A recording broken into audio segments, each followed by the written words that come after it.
Hello, hello, hello! Thank you guys for tuning in. How are you all doing? I have finally, and I mean finally, it's taken me bloody ages, recovered from this awful super flu that is going around the good old UK at the moment. Now, I hope none of you Hello, hello, hello. have the unfortunate Thank you guys for tuning in. thing How are you all of doing? I have tuning into it because it is not fun. But we are over it and we have survived. And I've come back to an EU5 game that is unchanged in about 2 weeks, which makes for a new thing with Paradox, because they are loving to change this game every 5 seconds at the moment. But I believe England had a gigantic buff in the latest update, because now the vassals can actually switch sides in the 100 Years' War scenario, which is always fun. Unlike what it was before, where France just wins unless you've got a very good, or more likely human person on England. Because I have still yet to see one AI England win the 100 Years' War, which is quite realistic, don't get me wrong, because France is probably the second best nation in the game. I mean, my choice is always Bohemia for who's strongest, but there are some solid shouts like Byzantium, Qing, stuff like that. But little old England, on their puny little island that I also live on, doesn't really get a look in for the AI. So let's see if we can change that. How are we doing audio-wise? Unfortunately, there is no music player, which is a little bit annoying, but we move. Yeah, I know. Oh, hi, Ben. How you doing? And yeah, 2 weeks used to be 7 patches. When was the last patch? EU5 patches. We haven't had a patch in a good old almost 3 weeks. Oh my god, Paradox. What are they doing? Like a round of applause straight away for them. But no, I mean, I will never complain at England getting a buff. Now, let's give it a look. So we have a little bit of an over heavy lords, but not too bad. It's not irredeemable. Our values, we want to probably push decentralized, as we're going to have a billion vassals going around. We probably want to get a bit capitalistic if we can, go in plutocracy. Albeit, we could probably use the quality of the discipline for the French wars. So that's definitely a debate to be had. I mean, let's definitely start by pushing naval, so we can get our king as an admiral. That sort of pushes us towards naval. Say if we have anyone else in our royal family, which would be nice. I mean, we have Sir Thomas, but I'm guessing we're going to want him in the cabinet. Let's have a look. Yeah, we're going to want him in the cabinet. We make him the head of the cabinet. We get quite a lot of crown power, so we can't really complain. I've seen exactly one England win, and it was after the latest patch. Well, that's more than me. I haven't had any. So that's definitely progress. We can head of the cabinet, get those good little buffs. What about you? Who have we got here? Miles Stapleton, why not get in here? Anything to integrate? Oh, we do have that one province up there. Get you on it, why not? And how far into naval are we currently going? Oh, we're nowhere near, great. Let's worry about that later. We probably want to give Noble Navy, though, to get us progressing a bit faster. We're going to absolutely turbo ruin our legitimacy, but we want to stay above 50% for now, because otherwise you can get disasters and stuff, and we don't want to be having that one.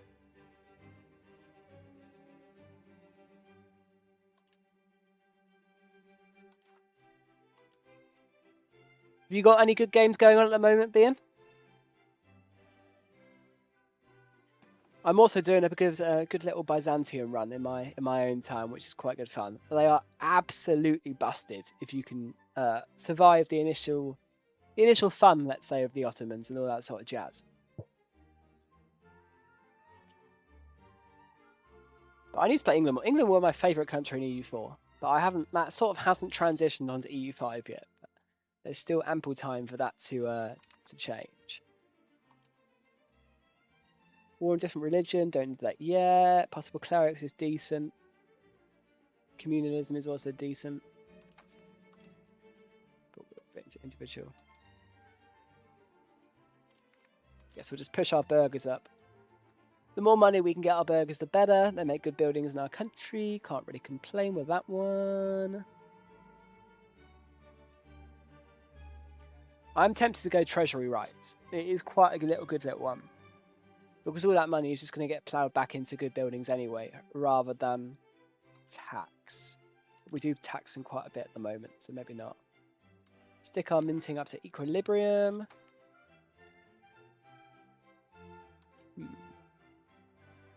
Capital economy, why not? Can't go wrong there. We don't need individual apprenticeships. Ask for money. Cultural opinion. Yeah, it's probably worth it. Research. We want to get to professional armies as soon as feasibly possible. However, that's a lot easier said than done. So in the meantime, going down for that maximum RGO size in rural is probably best. Because we have a brilliant little RGO here in Saffron, which is surprisingly historically accurate. I was looking into it because, well, I didn't expect such a high value resource to be there, but it is actually there in real life. Yeah, that's why it's called Saffron Walden in real life. But it is, yeah, surprisingly, but it is there. Now, what have we got in London? What can we make? Some tailors guilds, why not? A few spinners guilds. Funnel our investment into there.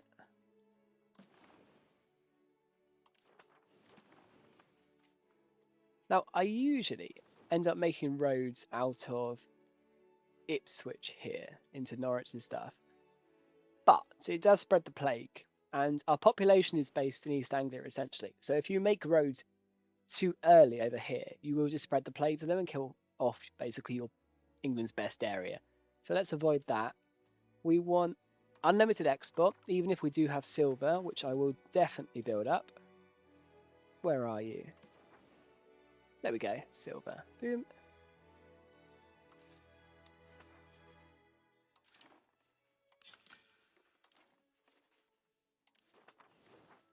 Have we got a sergeantry yet? No, we don't. Oh, we do, but we couldn't get a peel tower going. Interesting. Don't need one of them at the moment. A royal garden, that's decent, but not worth the money. Get some iron RGOs going. It's very easy to tax our population, so we can't really complain on that aspect. Having a Venice run at the moment. Generous Gaming, good channel, by the way. He's a good bloke. Into Carthage, and Sunni tried switching. Sunni is really strong. I mean, the Muslim nations are really good in EU5. I mean, they're very defensible, not only just because they've got really strong cavalry, but they've also got malaria. Especially, I mean, if you play a Castile game, you'll quickly realise when all of your army dies to malaria as soon as you go into the north of it. But, no, they are a good run. I need to do a Carthage run myself, but I don't know if you know, are they Iron Man compatible? Because you've got to do the plausible formations, right? Plausible formable nations? Something like that in the settings for it. I'm not sure myself. Oh no, did I not do this as an Iron Man? Well, that's going to be annoying. Oh well, restart, but we know what we're doing now. It's nothing more annoying than starting a game and realising, shit, I'm not an Iron Man. Hey, but it means I can check out that setting at least. Because it's like historical or plausible countries, I think. But so it's not Iron Man compatible then. Because I know there's some settings that stop you from getting any achievements or anything. But there are some that allow you to do it.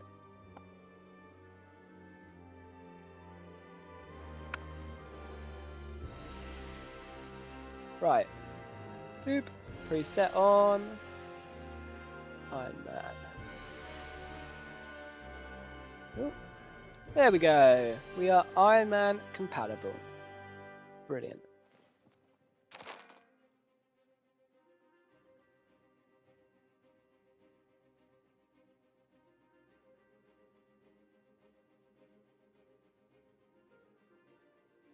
Right. Well, we now know what we need to do. So, silver upgrade. Saffron upgrade. A few spinners. A jewelers. A few tailors guilds. Make some nice little RGOs. Go. Save the rest of the money for the French wars. We want to avoid those 10% debts as much as possible because they are not fun. Now, possible rivals. We've got Bohemia, Sweden. Norway could be a shout. But we don't want to cause ourselves any issues. Fuck it, why not? They've got land we want. Now, do we want the crown power from Placidium Regium? Probably, actually. That amount of crown power is probably very good in the early game. Let's do it. Why not? Clergy won't like us for a bit, but they can cry about it. I'm not that fussed. We were going capital economy. Wanting to stay above 50% legitimacy. So capital economy. New reform. Probably autocracy best for now. Capital economy again. There we go. Education. I might pull the sound down a second just so we don't ear rape everyone. Go. And I feel like I've forgotten something. Remind me, have I forgotten something? So this is the thing about doing 2 saves at one time. Ah, yes, the cabinet. There we go. So we wanted our Crown Estate guy for the Crown Power buffs. Thomas Plantagenet, make him the head of the cabinet. And you are drawing people into London. Perfect. And then this guy will be Miles Stapleton. Why not? He's nice and young. Underage heir, unprofitable buildings. We can deal with the potters later. I do love a market village. Why not? Just make a few. Just to help our workplace issues, as they will happen. Especially with the Black Death coming. And we are pretty much ready. Let's get cracking. Worry about trade later. We need to just focus on the war with France at the moment. Now, get the Navy in the channel for maritime presence. Edward Plantagenet on it. Get a decent Robert d'Artois. Oh, he's the Artois guy. And we can, if we take Artois when he's still alive, we can put him on the throne, which is nice.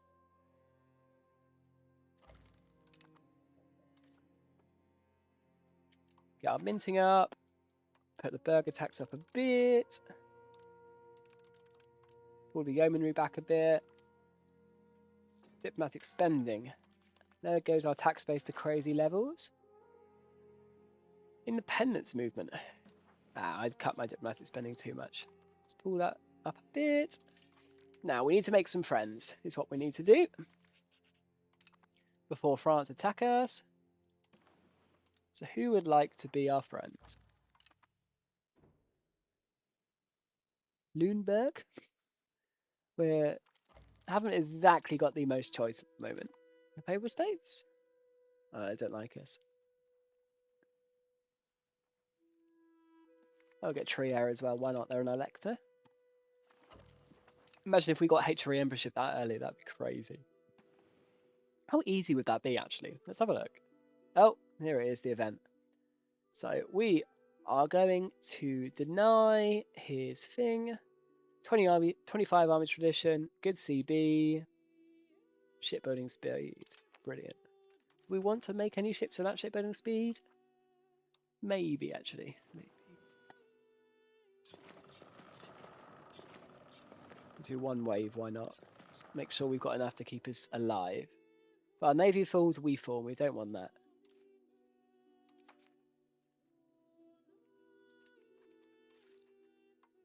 Push that to the max, and that up to the max.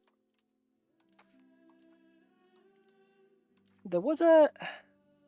Have we got the levies buffs? I believe we do. It's worth checking. Yes, we do. Brilliant.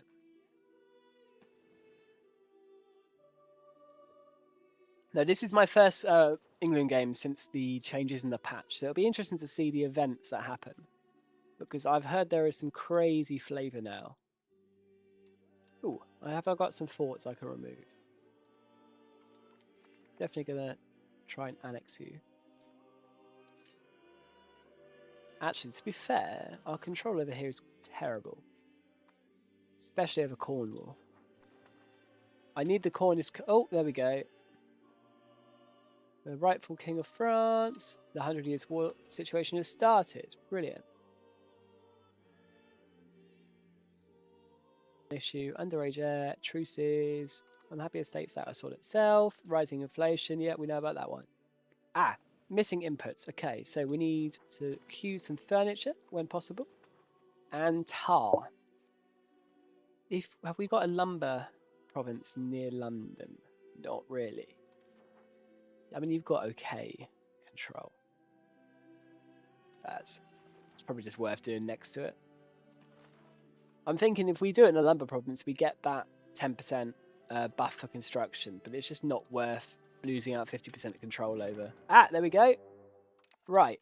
So we have got World War One.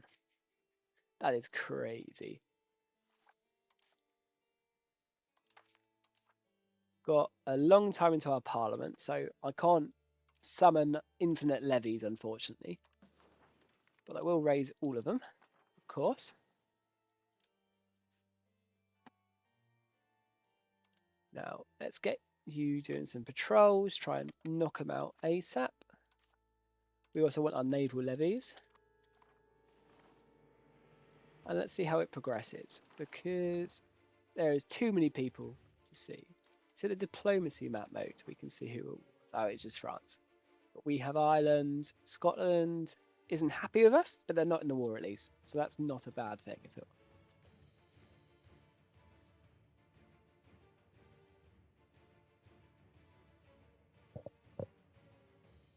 Country vote for Connacht. Oh, the High Kingship of Ireland. That's cool. I need to try that out at some point. Right, put you down. You're dead. Unless I can D-Day you. It seems unlikely. Yeah, they're dead. Right, have we got any forts we can get rid of to preserve war score? Is there a zone of control? We want at least one fort in the north to preserve the Scottish stuff. Yeah, we can get rid of you. And you. And you. And you. And you. And you. Probably saved ourselves a lot of money there. Royal Forest. Interesting. That's a good little building. We're at 26% crown power, so we've got rid of the debuffs. If you're above 25%, you start to get the good little stuff. So we can't really complain with that one. Summon our levies in London.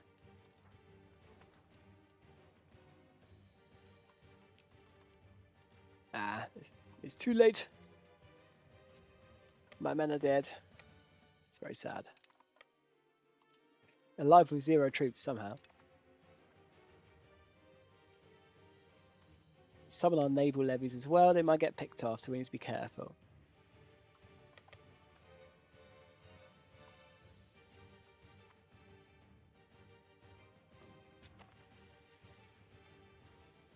But they have a lot of troops on the French side, as you can see, 162,000 men. My previous English strategy was all about usually just waiting for the Parliament, because you can just summon the levies buff for 50% parliamentary progress and just get infinite troops. Like, I had a saver, I got 92,000 levies just on England, which obviously when France's stuff is mostly divvied up between their vassals, it can just, like, imagine 92 versus 35, you can just wipe them with that. And we've still got a decent amount here, but it's not 92,000 troops, let's be real. Especially with the quality of generals that we have. Might be worth me sending some people to the Prussian Crusade and praying. So how many troops can we hold here? We can hold... So a fishing boat is 200 troops, and we've got about 50 transports. So that's about 10,000 troops. If I'm calculating that right. We're just going to stick around here for now, though. It's not worth keeping our troops in our capital because they give a tiny amount of control buff. So, and obviously you have 100% control in your capital. So a little thing to focus on, but it all adds up in this game. See what navies we can take out. There's one. Well, that's a good little trait. Our ruler is... Oh, that's really good. If that's on Edward, yes. Because it pushes you further into naval if you have a admiral trait, as you can see there, and we're an admiral. So that pushes us 20% into naval, which is obviously insane for England because it's all about maritime presence. And if you can get to 50% naval, you unlock, as I'm sure everyone knows by now. But where is it? The reform, which is harbour administration, which is chef's kiss. Chef's kiss? Chef's kiss. Insane. Right. We need to have a look at this trade. It doesn't seem to be automating itself very well. Albeit, to be fair, we are in a France war. That's priorities. Let's ignore that for a second. Royal marriage with someone random in Ireland? Maybe not. Large mercenary company. Do we want it? They've got 4 infantry regiments, 400 friends. It's decent, to be fair. How much would that cost us if we hired it normally? 500, and we get it for 215. If only we'd saved up enough money. It'll probably go to the French now. It was tempting, though. But I have a spending issue in this game. I always... Oh, for fuck's sake. Right, let's just go and murder them. I always find ways to spend way too much money. When in reality, with only 10% interest loans, you just need to find a way to not spend like as much as you can. Shit, we need to get down there. Okay. How much can the cogs hold? 250.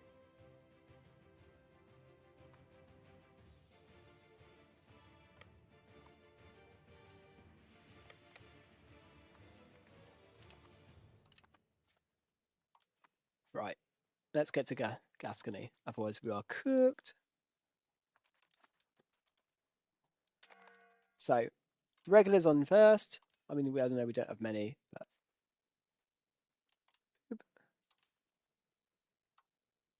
I don't know where the rest... Wow, they must be over there. And I believe I calculated about roughly 10,000 to be able to get on the boats.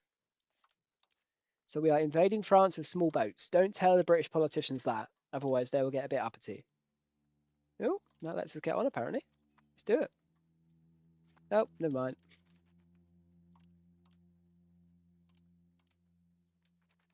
Right, there we go. 11,000. That's decent. Now, I believe we should be okay. Let's see if I can check. Fortification map mode. I believe we're okay going to the top there due to zone of control, but I'm not entirely sure. So let's check. Yes, we will be okay. So we can funnel our troops in there. Hopefully not lose too many en route. I mean, we are too large as a unit sizes apparently, so we are going to lose a bit of movement speed, but it's okay for the safety of everyone. Who are they trying to royal marriage? Have I got a sibling, maybe? Yes, I have siblings. She's already married. She's not. Okay. Is she any good? She's okay, actually. I could give her a cabinet right and try and get her for the crown power. But is there anyone else who's worth it? Portugal? Yes. There we go. The heir of Portugal, married. Brilliant. That might set us up for a PU down the line, which we can absolutely not complain at.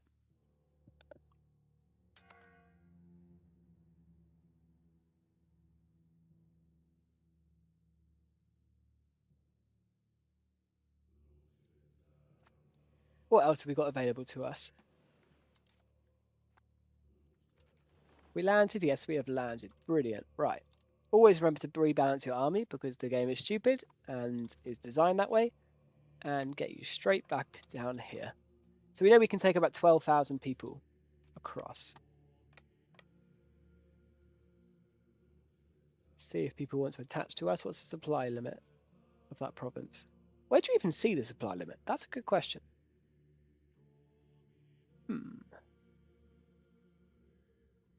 Any ideas? I don't actually know this one. Surprises even me. Ah, there we go. 24. Cool. It's about 23,000 troops. Let's try 12,000 troops. See if that gets on the boats. What's the war goal? The capital province. Oh, I'm the attacker. I'm so confused. You have not taken London, I can assure you. Okay, well, we'll be fine winning anyway.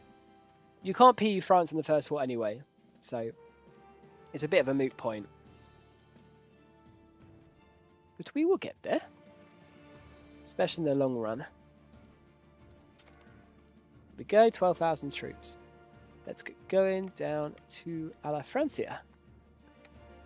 Or should I say southern England, as it is rightful English land. Well, they were quite reactive there. There we go. Good battle. Ooh. How are they winning that? Let's get in there. Get them. To rebalance and get in there. We're doing some good damage to them as well. Keep ferrying. To be fair, I might just turn on auto ferry. It'll be easier. Now I've got some actual land here. There we go. Oh no. Go, go, go, go, go. Brilliant. Right. You there. And you there. Are you guys still enjoying EU5? Or the issues got you in a bit of a break at the moment?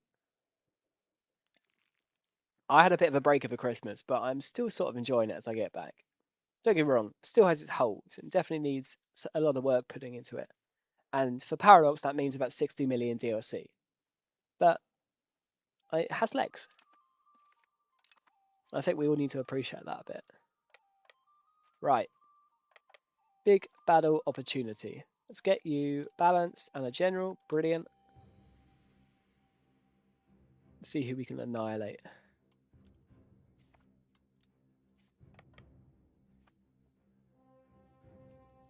I sort of wish they... I don't know. The levy system just doesn't feel objectively EU, if that makes sense at the moment.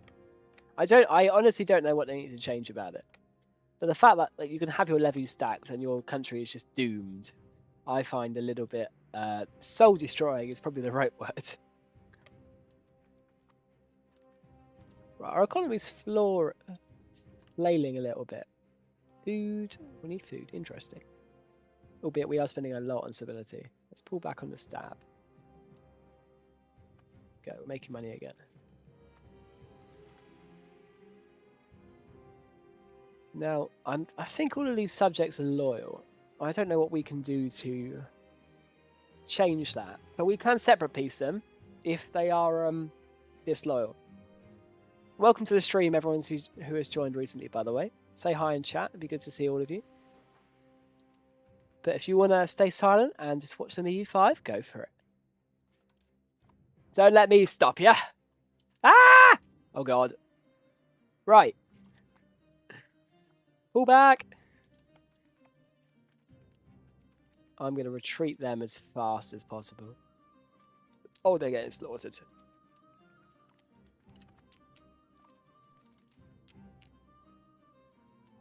"24 hours have passed until we can retreat." There we go. Retreat. Have they got regulars? Oh, they're just levies. We might be alright. What's the terrain? The terrain is grasslands. That's not amazing. I say we're going to lose. Not sure I believe that. We'll see. We'll see. We'll see. Heresy. Brilliant. They are beating us. I'm surprised. When's that next shipment of troops coming in? It's not doing anything at the moment. Great. Thanks again for telling me. That's much appreciated.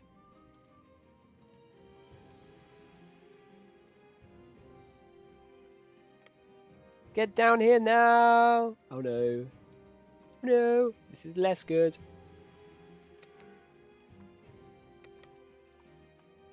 Okay, we're in a bit of a bind. That's a lot of troops. The Bordeaux fort will keep us going, though.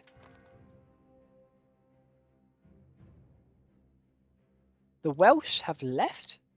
They can do that? I mean, they weren't doing anything anyway, let's be real, but...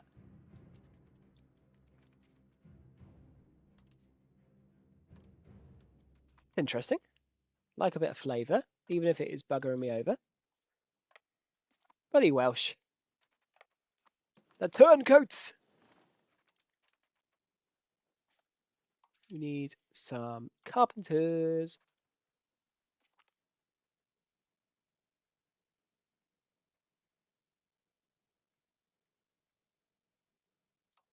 Trier is abandoning me as well. Come on, lads. Look, we're doing alright. We've killed more troops than we've lost. Have some faith. Oh no, they're landing on England. Right. You're just transports. Okay, the galleys should actually win that. Now, this is a perfect example of a system I hate in this game. I vehemently hate. Because what it is transports are absolutely useless because they're in that back line. As you can see here, that 29. Now, should they be useless? In EU4, they were a bit useless. Don't get me wrong, but they could still hold their own and they didn't get instantly stack wiped. They could retreat. At the moment, they might have changed it in the latest patch, but from my understanding, they will just get instantly wiped. So let's find out. Yep. There goes their troops straight away. And there goes all of their transports. And because they're naval levies, they aren't very easy to replenish. I think that system is a little bit stupid. I mean, I don't know what you guys think. But I've had... Oh, great. Thanks, France. Thank you, everyone, for leaving me. It's much appreciated. I think just having your entire army stack wiped by one or two transports, one or two galleys, if your transports, can be a little bit stupid. Just a little bit. But who am I to tell Paradox how to code that game? You know? Who am I? Am I going to take over the Netherlands as England? Now, hopefully, is the answer. The reason why the AI does that is because they just see the high control land next to their provinces, right? It's the same as like why Constantinople and the Byzantines / the Ottomans are so strong. Because if they can take all of this land, they've got the naval proximity over all of this, and look at those beautiful RGOs. Saffron, silk, marble, gold, gems, silver, saffron, marble. It's insane. Dyes even as well. Like, they can just get huge control over all of it because maritime control is crazy in this game at the moment. And just being able to get as much, like pretty much 100% control over most of your maritime provinces is mental. And that's why you push naval as hard as you can if you're playing a seafaring country like we are. So that's why it's so lucky we got an admiral trait, because just from having our king as an admiral and him having an admiral trait, that's +2, so 20% max we can now push to naval. It's ginormous. So we just need to work on pushing that a bit more. So what else? How else can we get down there? There might be some laws when we get our parliament. We'll have to check it out then. Now, what is going on, Mr. France? We have our gigantic army. That is too big, by the way. You can see that there, the frontage. When we get our backup troops, we can split it up a bit. We need to get around to stack wiping as many people as possible. Right, split you up. Have another decent little general. And let's push south and try and stack wipe those little lads there.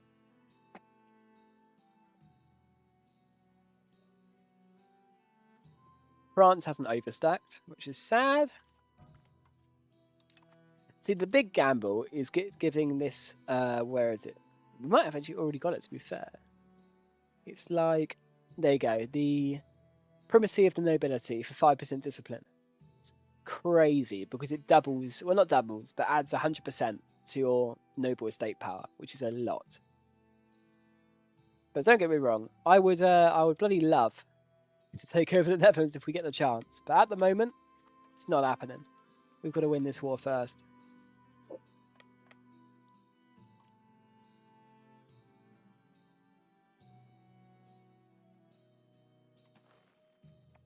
This is all flat. There's wetlands there. That's a good little combat. Tactical. That's the map that I was looking for. So we've got a +1 penalty there if we set up here.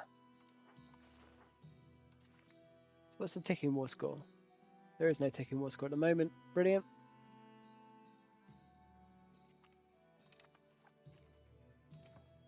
Okay.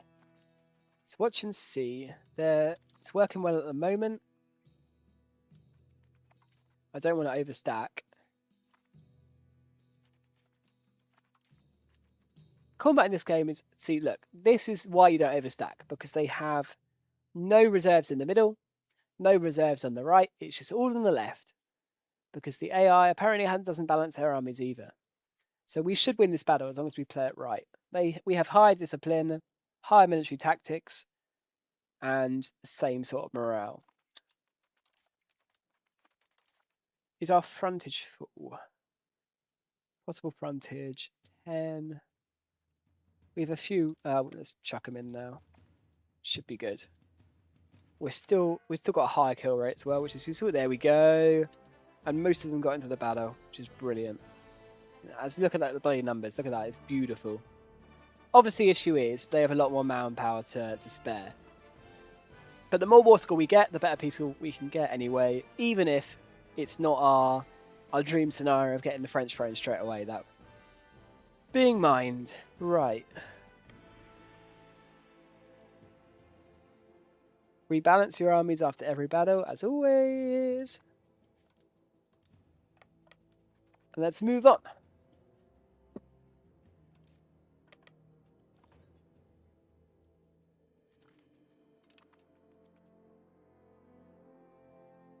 I think overall EU5 is a very, very good picture at the moment, especially for a 1.0 Paradox game. It will be very interesting to see how they manage the transition to 1.1 and what features they change, because a lot's going to be up in the air. But for now, at least, I'm still enjoying it.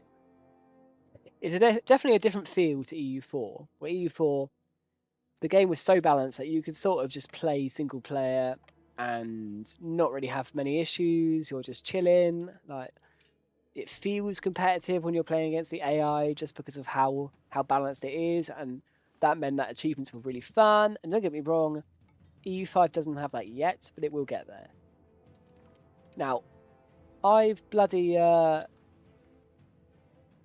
doing well in this 100 Years War now game. Why am I not getting events to steal their vassals and stuff? I'm waiting. Right, we need the tactical map.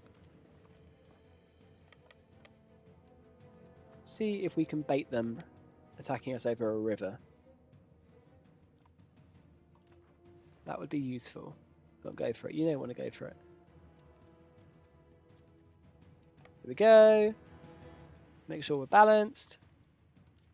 We have a decent amount of regulars there, so oh, no, we're not okay. Oh, no, we are. But we'll absolutely just demolish them when we get our reinforcements in. You see, look, we've gone straight into that middle thing. And because we've got too many regiments there, they're just stuck. So we'll be fine anyway. But you do need to be careful not to overstack. But another battle won, more war score in the bank. See if we can go and stack wipe these guys as well, because the more troops we kill, the more disloyal their vassals are gonna be. Now, can we see Fiefdom of Anjou?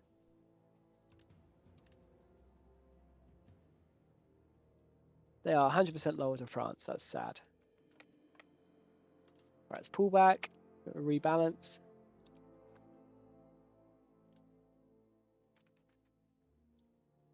I'm going to pull the navies up here. We don't want to get naval invaded when we're not looking, like that, for instance. Can I leave that? I mean, they are just taking a thought at the moment. I can leave that for a bit.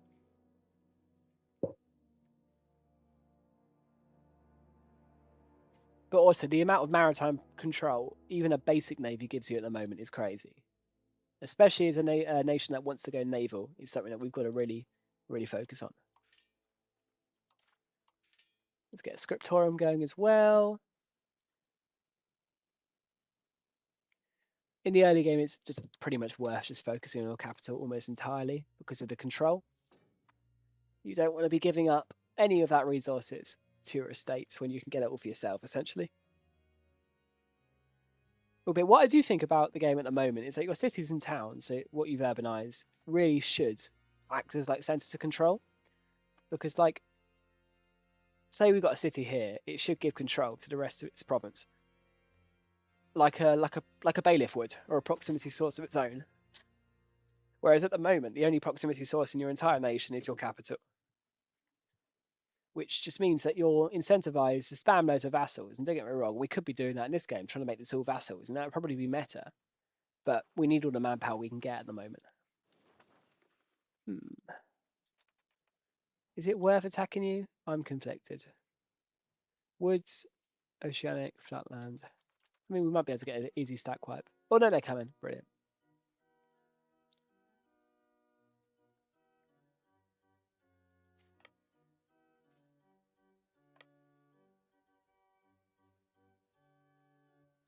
Be a bit standoffish. We got ticking. We got ticking war squad. Brilliant. They have no food. Even more brilliant. Now, I wish my vassals would actually do something. Can I make them do something? Yes. So, manage subjects. Let us go aggressive, aggressive, aggressive, aggressive, and aggressive. And guess what? Aggressive. We'll be a supportive. Why not? Go on. Attack me. Attack me. You don't want to. Do it. Do it. They're not going to. Oh, they are. Brilliant. Idiots. The AI, everyone. Running over a river. Giving us a penalty into... Oh, I thought it was bad terrain as well. It's not. I've miscalculated. I was planning there. But they've gone over a river. So, solid penalty for us. A penalty for them, sorry. Buff for us. And they're getting entranced.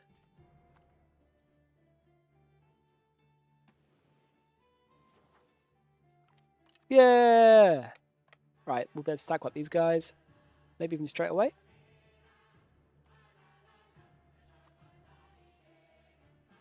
Brilliant. And time to push, I think. Actually, time to re-equalize our armies out, I think. We're getting quite low on troops. And the French just have so many. How big is our frontage loss? Oh, 30%. Yeah. See, it's always worth consolidating regiments as well. Ah, there we go. That sorts our frontage issues. Brilliant. Because your frontage isn't decided based on how many troops are in the unit. It's decided on one unit is one unit. So one unit is one frontage. So one man can be the same frontage as 1,000 men. Which is crazy, but that's just how the game is. Now, what are you doing? Oh, poor French AI. Poor French AI. But I'm not complaining. And we just got our first tech. That's always good. Max literacy for the clergy. Possible clerics in towns and cities. Right, let's see if we can take these cities while we're here. 44% war score. Now, we need to wait them out, essentially. I need to start thinking about these guys. They're just annoying me now.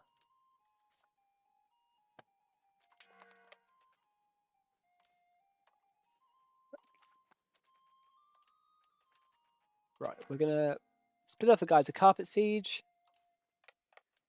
And just... Have they got... Yep, they got another river penalty. See, these French knights, all they do is charge. I don't know if you guys have watched Netflix's The King. It's got Timothy Chalamet in it. Or however you pronounce his real name. But it's a really good reenactment of the Battle of Agincourt. Which is essentially... when the English were actually winning the 100 Years' War at the start, they took loads of this bloody land around here. And they were losing for ages. Until one battle, when the English are on the run, essentially. They go into their caught in the swamps on a big hill. And essentially lure the French knights in to a gigantic swamp and just pelter them with arrows. Despite having, I don't know what the numbers were like, but I believe it was something as big as like 3 or 4 to 1 in terms of the numerical disadvantage. And they somehow managed to win. And that was essentially not was winning the 100 Years' War, what caused the 100 Years' War. Because the English king, essentially, because of that battle, got himself made the King of France as well. Like a good old personal union. And the whole 100 Years' War, I believe, if my history is right, came because they reneged on... Because one of the English heirs died, like, I think it took the French throne at 7 years old or something, and he died way too young. So they just refused, we're not having an English child on our throne. And then, hence, the 100 Years' War. I believe. I'm sure there is some history fanatics out there that will tell me I'm wrong in some description, as there always is. But that is my understanding of it as an English bloke. Right, let's work on our fine cloth industry a little bit. Some carpenters as well. All good money. Now, do we want to push into France or just chill out? Because we have done well. Right, we definitely need to go back a little bit.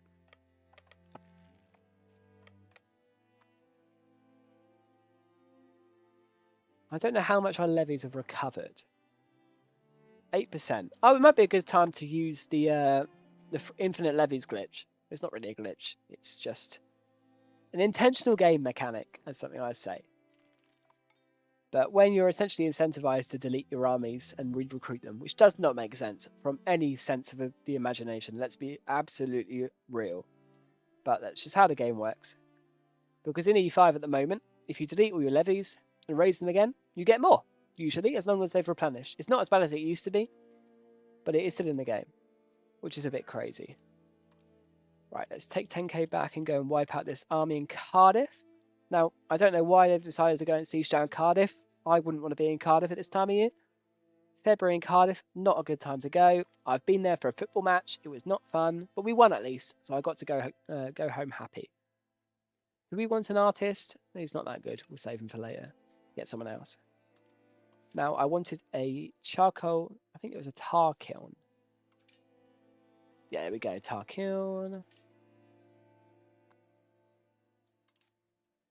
Anything else going to be hyper profitable? I mean, are we still encouraging migration? Yes, we are. But market villages, they now give burgers as well, which can send burgers to our cities. They are very good. But we probably just want to focus on our RGOs at the moment because we can tax our peasantry very efficiently. No, that's expensive.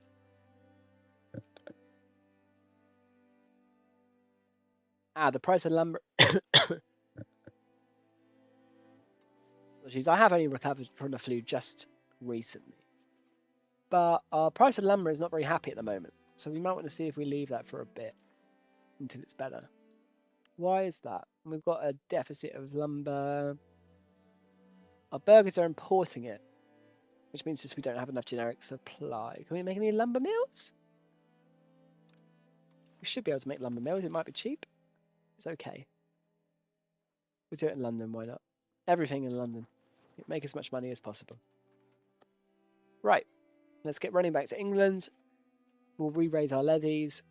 And we will be golden.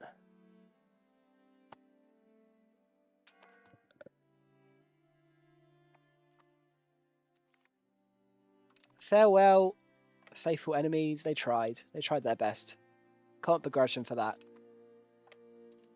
Right, let's rescue the other guys. It will take a quick second to re-raise our levies, but it'll be worth it. Getting as much men as possible for the final battle will be very useful. Now, increase our taxes a bit. Your estate equilibrium recovers at the same rate, regardless of how high you tax your estates. So it's always worth it to just keep your tax at 50%. There's really, unless you want to get to marginally higher rates, or majorly fluctuate between no like super high taxes because it decreases at the same rate anyway.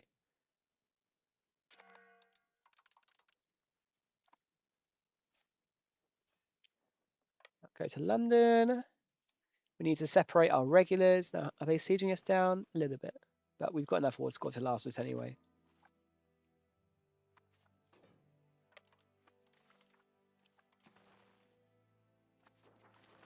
Flame thrown against Lancaster. I don't really care, to be honest. But you do you guys. And get rid of the levies. Now, we're re-raising our levies to get more. This works because, as you can see, we've recovered 10.25% in Sussex. By sending the people back, that will increase the amount, and we'll get the amount that it's recovered by just to be able to be re-recruited. So, 9.7k. And as you can see, we had 21k. We can now re-raise 26k. So that's another like 5,000 men for our army, which obviously combat in this game is exponential. The more troops you have numerically over your opponent, the more damage you would do, the more people you would kill. So it's absolutely worth re-raising your levies whenever possible, as long as you've got a sufficient amount recovered. It's not as overpowered as it once was, but it definitely still is very, very strong. Now let's conglomerate you guys back in London, and we'll get back to France. Sad. But we can't really complain how the game is going at the moment. Invest more in saffron. Have we given free migration for the peasantry yet? I might want to check that. Ooh, you also want to subsidize your masonry at the start of every game. And make more lumber. Bloody Portsmouth. I have to build up Portsmouth? This is an outrage. Southampton are clear. So clear of Portsmouth.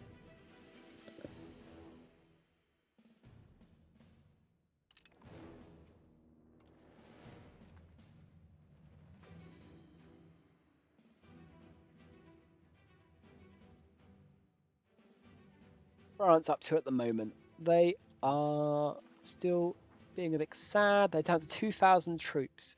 Now, we could make a push of Paris. That could be funny. Let's give it a go. Why not?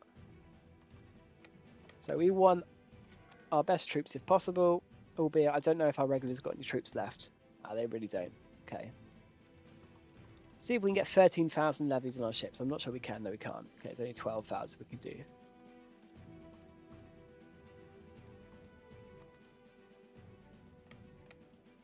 Land in Calais or Abbeville? Well, not both, actually, to be honest. We'll start with Abbeville. Get a general on there. I mean, they still have 70,000 troops, so we do have to be careful. But a lot of that is their vassals. Now, see, Normandy is 17,000 just themselves, but are they still loyal? Yes. Okay. Maybe going for Paris is a bad idea then.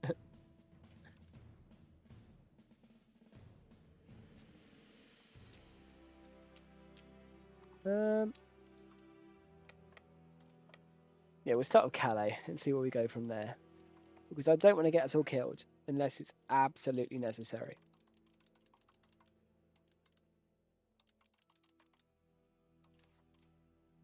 Alright, 11,000. Oh, have we balanced it up? No, we haven't. Yeah, we always need to rebalance your armies because you will have some horrific outcomes if you don't.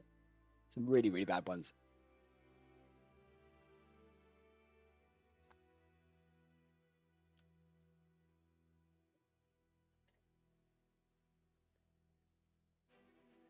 So how are you guys finding learning EU5? Still complex enough for you? Or are you guys feeling like you're experts yet? Because this game at the moment just seems like it's an infinite skill ceiling. Learning something every day, even if it's something crazy. Like frontage, for instance. Having too many troops, even for moving troops, is something I learned the other day.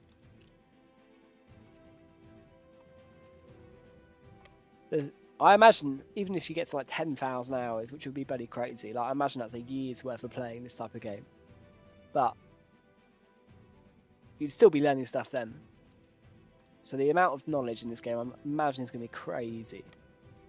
Especially with how long it is. Like almost 500 years in the game is mental. Rebalance the army, go to Calais. Now we need to distribute food.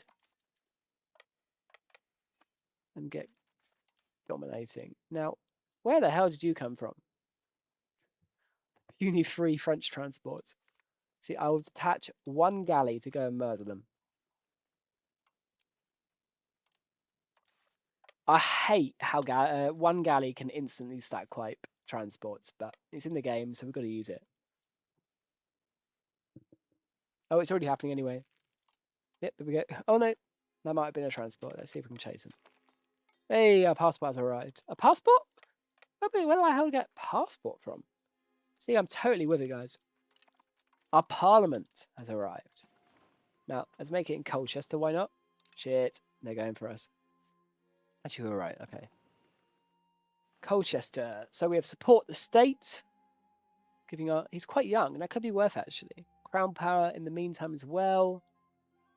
We could revoke any privileges from our nobles and try and rein them in. We'll give it a go. Actually, are we going to be able to get that much? Probably not. I mean, our base parliamentary support is going to be quite high. It's 14% because we've got a decent amount of crown power. I mean, what else have we got? Increased ties to neighbours is crap, but it gives us 47% support. So I might do that, just so we can change some laws. Now, what have we got available to us? The feudal administration isn't great, it's okay. I would like the legislative efficiency though, because the amount of AE we're going to get from taking stuff from France is a bit crazy, so we'll do that. Legislative efficiency is like admin efficiency in EU4. It's a weird mechanic and changes a lot of things, but the big one is it reduces your AE, or the AE you accumulate, and how fast it does. Can we change anything else? Aristocratic court isn't great, especially if we want to go plutocratic.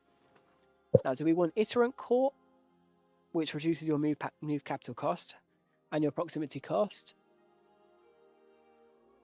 Or balance court for more legislative efficiency? Probably. The least AE we can get possible is probably best. Now, let's see how that goes. I don't mind failing that at all. Why are they just running into us to get stack wiped? I don't know, but... Ah, there was a big army coming, that's why. But they're still just running in to get stack wiped. Go on, kill them! Kill the Frenchies! Do it! Do it now! No! You finally figured out EU5! Yes! Celebration!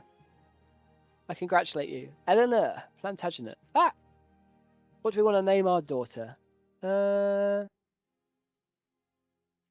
What's an English name? What if we got a random one?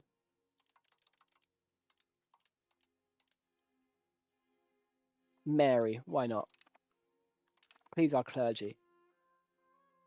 Now, let's get siege in because we've just absolutely bollocked them. They're down to 58,000 men. And we are golden. Now, let's get you automatically patrolling our seas. Why not? See if you can find any rogue transports. The other blokes get down to France.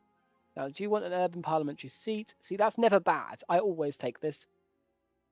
It's just whether that parliamentary support is going to be useful. And I think it gets us close enough to 50%, then it might be useful. But we'll see. Because we can always do a tax exemption for our burghers, which seems bad, but it really isn't. Because the burghers, as long as they're happy with you, they make some really good buildings. So, don't underestimate it. Paris, here we go. I might chuck some men from you guys to go and support them. Let's do it. Boom. And we got our sieges going. And then hopefully we'll be able to take this land in a peace deal in a second. Now they're coming back. So let's be careful. York? Since when did they get to York?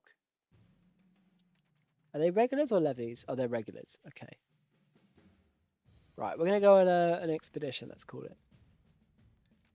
Ah, no we're not. Retreat! Kill the Frenchies. We haven't got any big sieges yet that started, so we can focus on the battle. It wasn't even needed to take all my men. Their quality has been destroyed. There we go. Right, you get on the boats. You split up and siege. Let's go and bugger them up. But that is why a perfect example of why we left this fort in Pontefract, because it gives you zonal control over all of the side of England that you've got. Obviously, excluding Lancaster, but they're our vassal. So for our side of England, it means that no one who lands in the top or comes down from Scotland, say if they invaded us, can get to southern England and London without going through Pontefract. So if we built stuff there like a fortress church, for instance, it would be very useful. And we can go and wipe them out. Now, those 72 troops just won't be an issue. They're just going to starve to death. They don't have a supply line, and they're not big enough to take any provinces. So we're not complaining. Now, 400 regulars are dead straight away. The stack wipe of that amount is just devastating. We are going to ransom them back, just get some money. We've won the 100 Years' War anyway in the first war, so it's not that big a deal. Let's see if we can get some buildings going though. RGOs. What have you guys got here? You've got walls, so you can make some spinners guilds, why not? And a tailor's guild.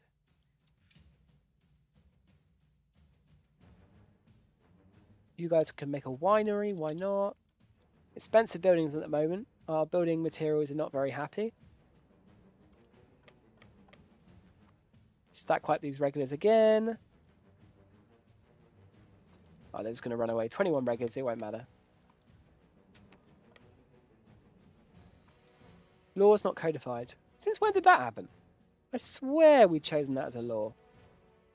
I am a bit confused, but it's okay. It's only 70 ducats, it's nothing major. France has called in Armagnac to their war. Interesting. Well, you're getting smacked. 64%. Enforced demand.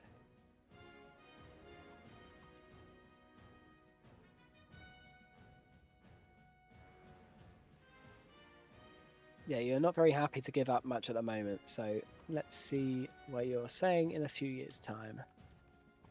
When you've had a chance to siege down stuff.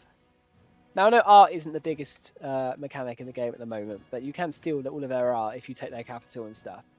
So the closer we get to Paris, the better it will be for us.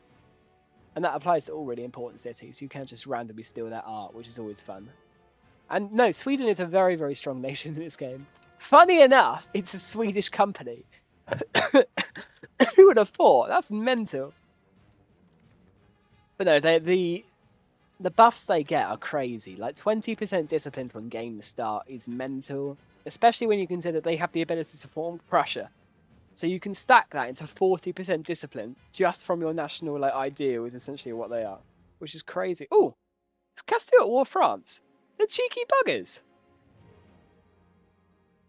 I'm confused now. How are they at war with these guys? They're at war with just a few French vassals. Interesting. Are they in a PU or something? They are. Oh, they're not. I am interested. Don't know how they're in a war with them, but not complaining. They've just decided to run into our navy because they're absolute idiots. Not complaining either. Right, let's see if we can get another 50% parliamentary support. See if we can change something else. Tax exemption for the burghers. Fine, I've got enough money. Communal values. Ooh, that's going to be a bit hurty. I don't know if I want to piss off our nobles that much. But I will do it. As long as we don't get an event. Pray for a good event. Because they do happen. The 5% events are quite common. Diplomatic insult. Oh well. Bugger off, Scotland.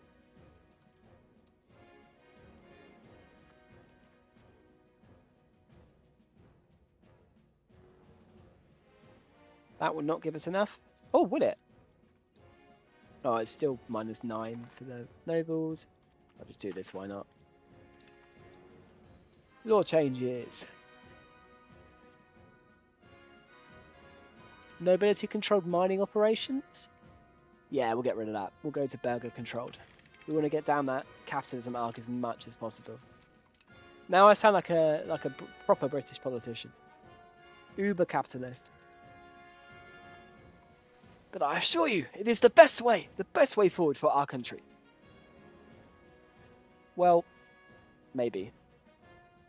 That is up to the viewer.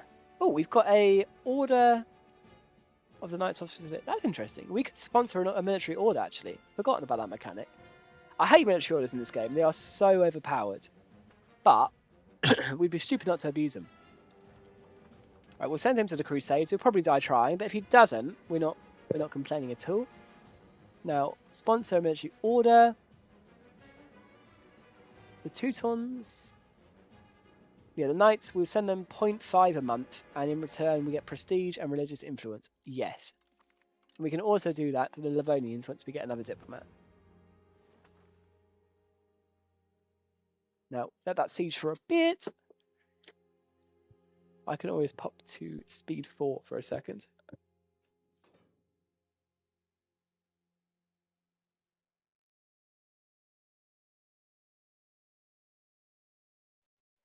Why not? The war is pretty much won at this point.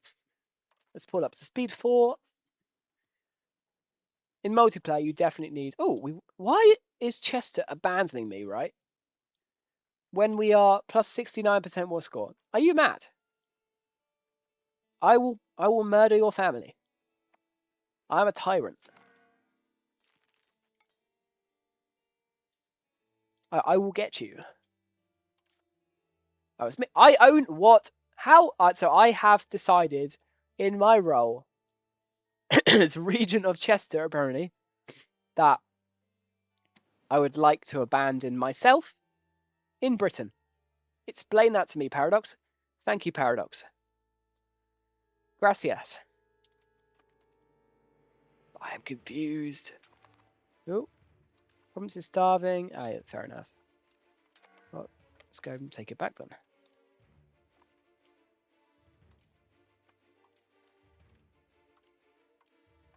We might want to funnel a few more troops this way, just in case.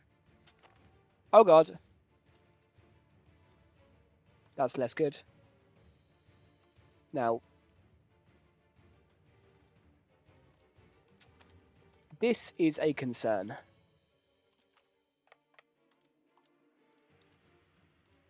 Funnel the troops. Funnel everyone. But I'm going to risk it and try and keep these sieges alive. Oh, I'm not going to risk it with you. Shit, shit. Oh no. That's not good. We need to retreat. When can we retreat? Get this way, get this way.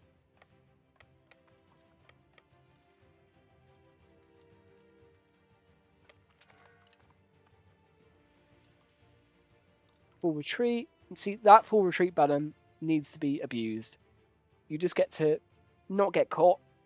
Lose 10% of your troops, fair enough. But if we had wandered into that battle, we would have lost 100% and got stack wiped straight away.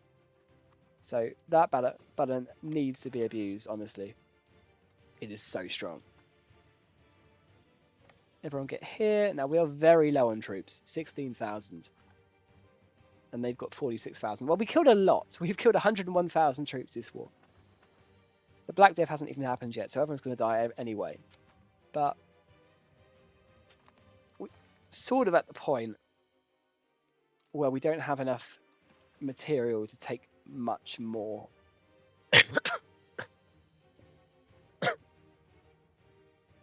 So the question relies on what we decide to take, essentially. Yes, we got the fort. Brilliant. Can we set Propicio or are you loyal? They are loyal, unfortunately.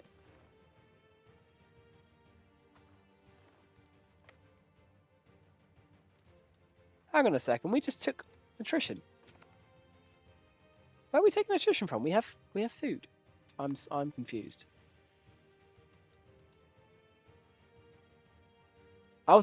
Oh my god! 22% of our army has smallpox. No, that's awful. What? Evacuate! Evacuate! Evacuate France right now.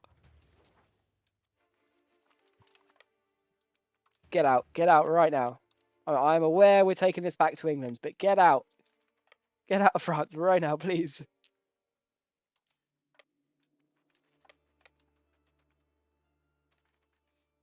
Yeah, we'll kill the French army while we're here as well. Abandon the continent. We are not dealing with smallpox. I've probably just taken it back to the UK, but I would rather save my troops, to be honest.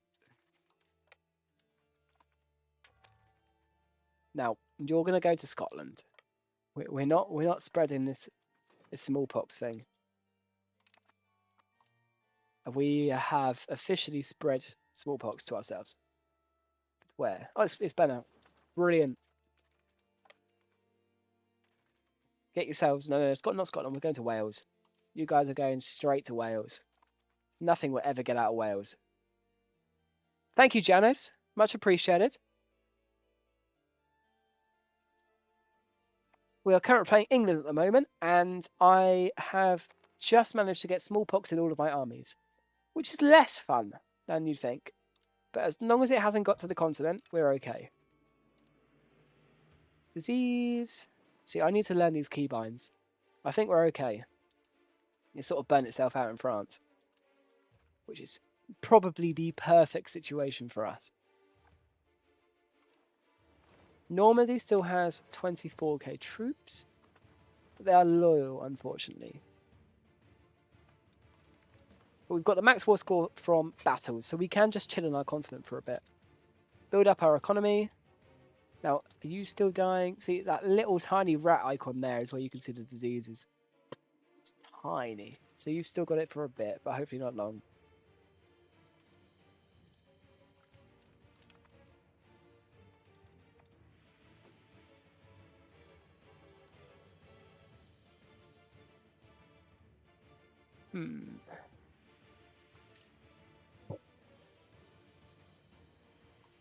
Fibrous crops would apparently be decent.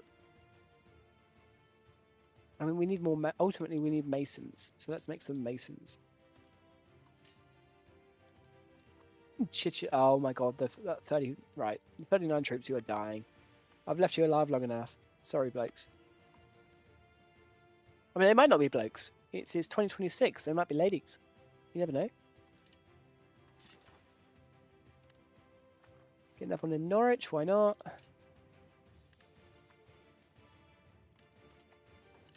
The Battle of Chichester has been won. Brilliant.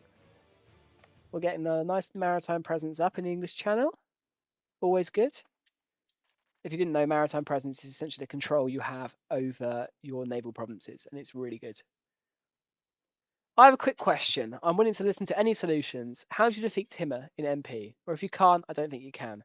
How do you kill Timur as fast as possible? Well, the question depends on who you're playing, ultimately. If you're playing someone near Timur, you need to kill them as fast as possible, right? Because they start over here. And they'll quickly go boom, boom, boom, boom, boom, and murder everything. Just like the Golden Horde kind of do. So say you're playing, I don't know, the Ottomans. They sort of have to be dealt with. And what you sort of just need to do is plan. So take mountain forts. There's quite a good ridge line down here. And if you're in Europe, you've got ample time before they get to you. And the AI never really does much with it. Like a big Timorese is quite rare. Whereas if you're playing... Yeah, you go back to the previous. You just need to play around defensive planning, essentially. Make mountain forts. Get good regular troops, because regular troops are insanely overpowered compared to levies. So make as many regular troops as you can. Get armies as soon as possible. Rush professional armies. The institution, because it's absolutely overpowered. Only a few nations in the game can get, this one here, can get armories before everyone else, essentially. And that is Egypt, Byzantium, the Ottomans, Delhi, and I believe China, if I'm right. Also Holy Orders as well, like the Knights, like the Teutons, and like Livonia. And what that essentially means is they can fight off these levies from the east, even the Timurid overpowered ones. So you just need to plan up, play around defensive forts, get regular troops as fast as possible. But if you're playing someone in the east, you can, in the west, like a Castile, and you want like the Ottomans to die, let's say, then why not fund them? fund the Timurids, let them get humongous, and just let them kill your enemies for you and deal with that problem down the line. Especially in MP, if you've got a player on the Timurids, they are going to murder everything. Your Ming, you have 1 million levies and 5,000 professional army, but his cavalry outruns me, takes all my land. Yeah, you just need to spread out into 1 billion tiny armies, right? Because if you overstack, you get a ginormous minus 50% debuff to your movement speed. Now I can't show it at the moment as our armies aren't quite that big, but if you don't meet your frontage, which you only get a certain amount depending on the terrain in the province, it's about 43, 50, and you go over that, you get huge movement speed debuffs. Especially if you've got that many troops as Ming, like 1 million troops is crazy. Just spread them out. Literally, just have 1 billion tiny armies, catch them with one, and then just swarm, and that's probably your best option. But I'm surprised. I mean, that's quite a good thing actually for the game that the Timurids are starting to get good in your guys' games. Because I mean, I hope they do this game. Don't get me wrong. I haven't had one yet where they've become big enough to be viable. Really, they usually just sort of sit there and don't do anything, and that's my biggest. Oh my god, what has happened? That doesn't happen quite often. They've got vassals over there. They usually don't get big enough to really do anything. It's a bit annoying because I don't know.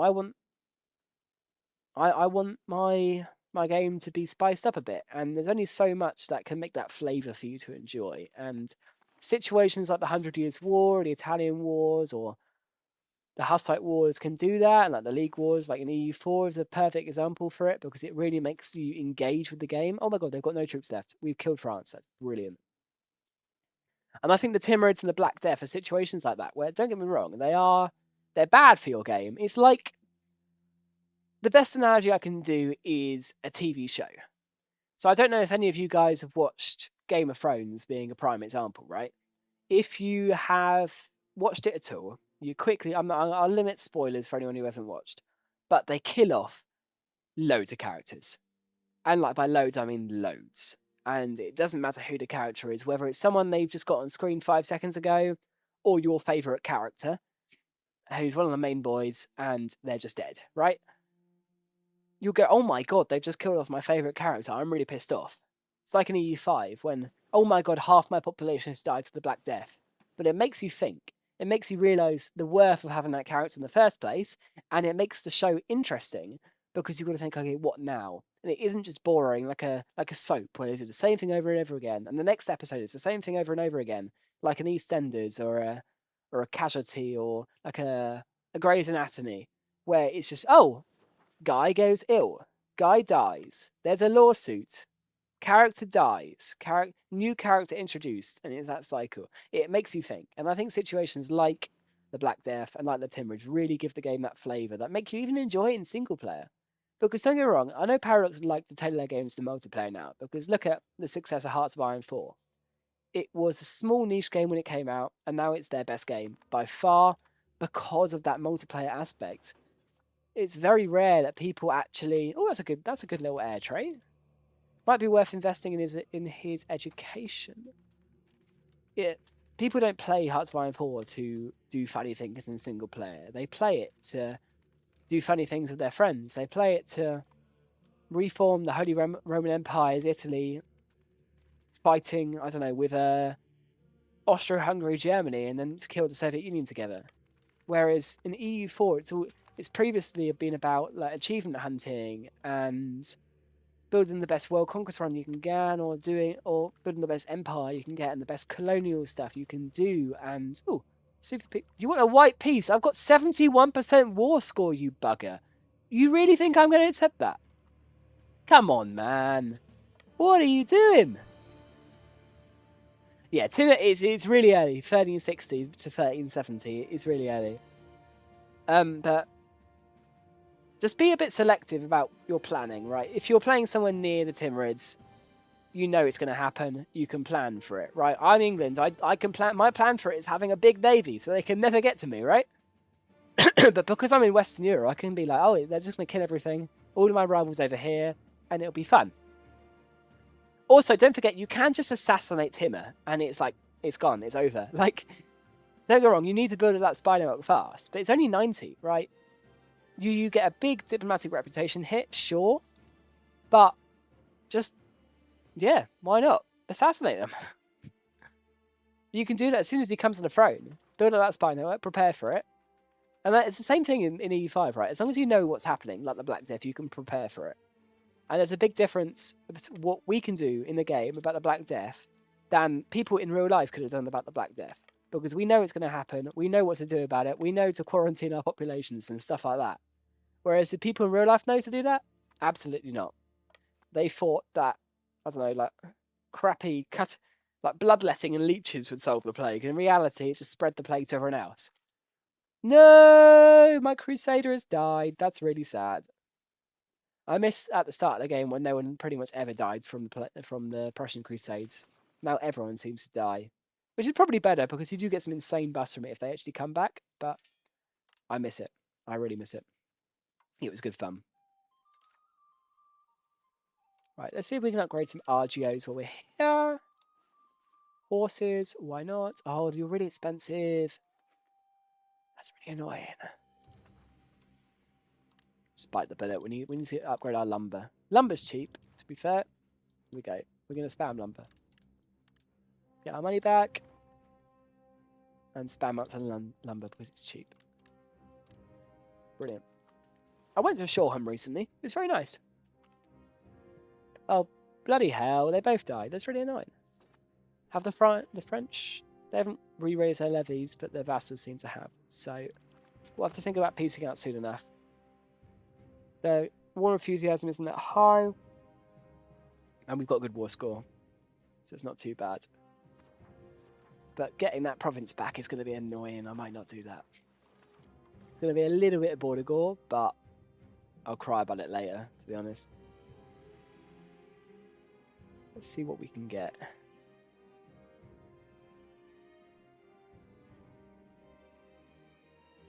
Where do we have cores, actually? I know we do have cores in France. What's over? It's this land! Bloody hell, I want this land. Is it too fractured? No. Okay, good.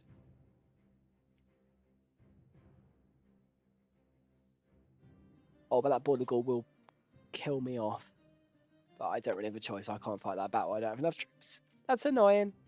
We're just going to all have to community agree to ignore it. Oh, hello, Alex. How you doing? Your big break with Martin Sanders is happening. I respect it. I will be tuning in. Yeah, it's a good game, honestly. I mean, I don't know if it's your type of game. This is me speaking to one of my friends who's a bit of a football fan. It's a historical simulator. You have your little country. You go around conquering the map. It's historical, so it's 1314. You play till 1800-ish. So you get to do all the colonies, you get to fight all the people, you get to paint the map with all your colour. It's good fun. And yeah, a little bit expensive, but it's 60 quid for the base version. But for a triple, well, I think it's actually a double A game in this day and age. When the new Call of Duty is like 100 quid, it's really not that bad. Like, let's be honest. Oh, you played Hoi 4? Yeah, get it then. Hoi 4, yeah, you're set. Hoi 4 is the same company, right? Hoi 4 is all about role-playing the German Empire and taking over Europe. EU4 is more about what you can do earlier on and how you can take over the entire world rather than just Europe. But it's good fun. I would recommend it.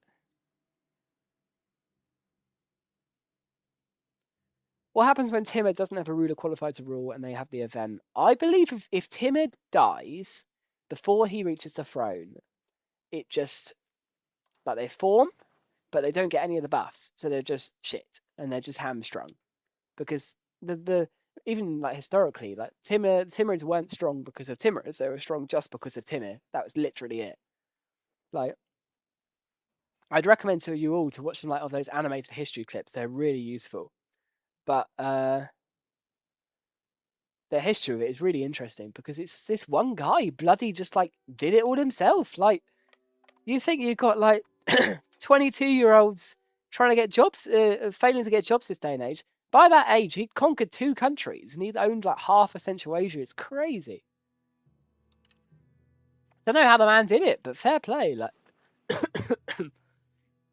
dude, has some balls.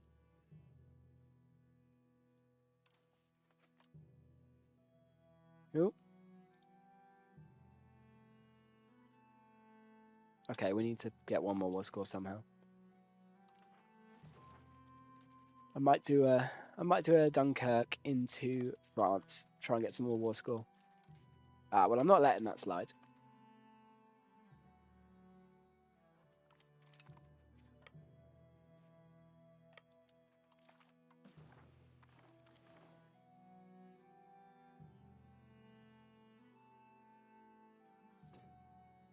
He is the man of legends. He definitely is. It's like Alexander the Great is a genuine like similar level of achievement or what he did. I don't know much about his history, to be honest, but the same sort of thing of just being a one-man band and somehow taking over like a lot of the world is just mental. Right, I really need to piece this out. There we go. They would accept it. Brilliant. Are we happy with that? I believe we are. Let's bloody do it. Boom. Now, let's get going with the integration. Start of our tours, we've got cores there. It shouldn't cost us too much. Let's disband our levies. Our child is an idiot. Thomas. Any Toms in the chat? I blame you.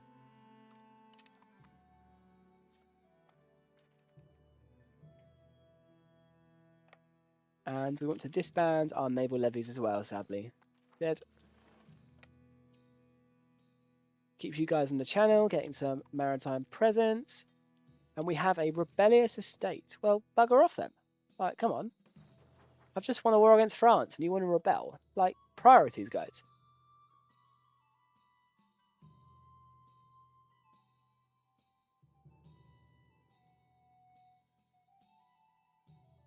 He's on the level of Qing Si Huan. I've definitely mispronounced that. No one report me for a hate crime. That's the Korean dude, isn't it? The the turtle ship guy. Or am I just appropriating an Asian name with the wrong person? That might be an issue. I hope I'm right. But as long as my memory serves, that guy was the guy who did really cool things with turtle ships. Tom Fellows, if he learned to shoot, if you guys didn't know, I'm a Saints fan, and we've got this winger called Tom Fellows, and what he does is he dribbles past the player, and he dribbles past the player. He falls over, he stands up again, and starts dribbling again, and he goes for a shot, and it goes to Mars. And then the ball is still going, and still going, and the ball never comes back down because he shot it so high. The dude cannot finish for his life. If he had a girlfriend, he'd never be getting pregnant. I'm sorry, but she'd be a very happy lady. However, it's a bit of an issue when you're trying to get promoted back to the Premier League, and it's not going as well as you guys would have hoped. So I really hope he learns to shoot, because he is a good player. I'm enjoying him. Rise in support among the Northumbrians. Well, thank you, Northumbrians. I appreciate it. The Cornish, however, maybe not. To be fair, the Cornish are very strong in this game. We should be friends with them.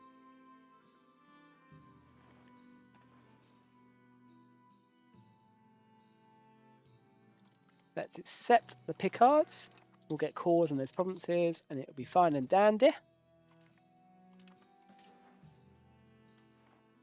Get some more iron. Scotland have given a guarantee to our subjects. Well, you just reminded me you exist, so I'm not sure that's your best course of action. Let's start making a spy network in you, and we can see if we can murder your children. Hang on a second, where did you get that province from? I don't remember you being Scottish. We will have to deal with the Scots. Those pesky Scottish. I'm never doing a Scottish accent again. The legendary Admiral Yi Sun Sin. That was him! See, I knew I was appropriating the wrong Asian name. The Age of Renaissance.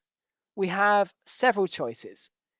So, do we want... See, I usually go admin, to be totally honest. I quite like the admin. You get Deus Vult, you can do nice religious wars, proximity cost, anti-piracy, but then again, getting marches in France could be very, very useful. Market attraction, privateers. Privateers are good too. They fuck over enemy income, which is always good when you're trying to murder the French. Or just going straight down the war route. That could be useful as well. We'll try diplomatic, why not? I'll follow your recommendation. Oh, the Terracotta Warrior Emperor. I've got you now. Yeah, he was good. There are some brilliant historical figures though. You gotta, when you think about it, like Genghis Khan. Like how the hell? Like I think what's the stat? Like 10% of the world's population or Europe's population are related to him or something like that. I'm gonna search it out. I'm interested. How much of the world is related to Genghis? Because the dude was 0.5% of the world is linked to Genghis Khan. How mental is that? One man, not even that long ago, just had the best sex life ever, honestly. Like, what? Dude was a player. I don't respect it, but come on, man. Leave some for the rest of us. Single-handedly increasing the world's population. Oh, the Order of the Garter. So we get efficiency of cabinet, which is very good, but it increases our nobility's power, which is less good. Stranger Knights, which gives us prestige. Diplomatic reputation and diplomats, that's okay. Religious influence and institution growth, that's also okay. Patron of the arts, burger power and artists, it's crap. And alms knights. Pop promotion speed and peasant satisfaction. Well, I know I've just said this is crap.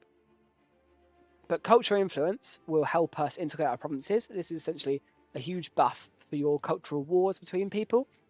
And increasing our burger satisfaction will always be good. Because the higher satisfaction you get over these people, the more they will be your friend, essentially, and make good buildings for you.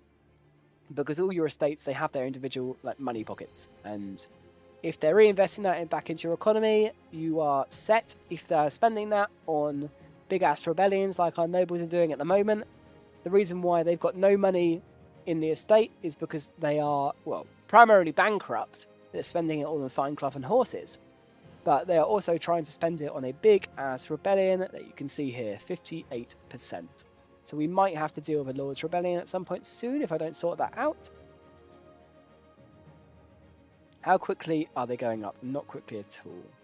If I cut the tax, that doesn't change at all. Great. Now, I might go down the acceptance route here. Since we've won the First War of France, we're doing very, very well. We could try and allow them to revolt to have an easier time reining them in. Because 46% of state power is just death. But it would be a lot of stability to take away some of their privileges and rein them back in. He's known to be very nasty with men and women back then. Oh, dude was getting around. Fair play. What's a good use of ducats during the Black Death? When you're short on burgers, etc. Well, hospital is always good. Disease resistance is a stacking modifier because that's essentially the percentage of people you have left to be infected, essentially. And you've just reminded me that I need to make a hospital in London. Because you've got to think 10% disease resistance. That means that only 90% of people can get infected.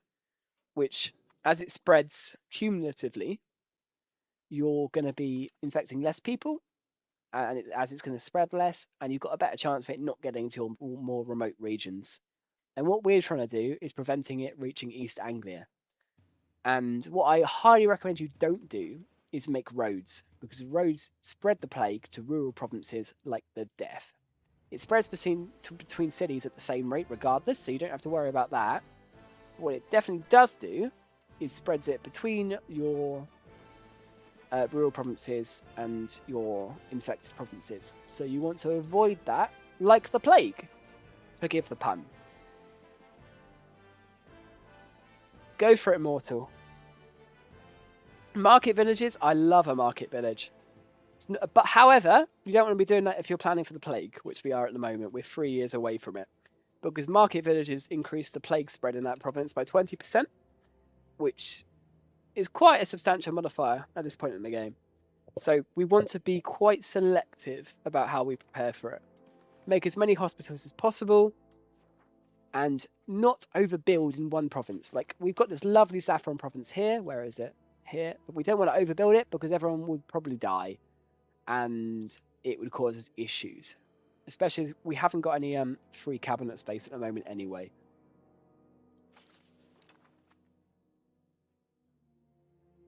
But our integration speed is going quite well at the moment.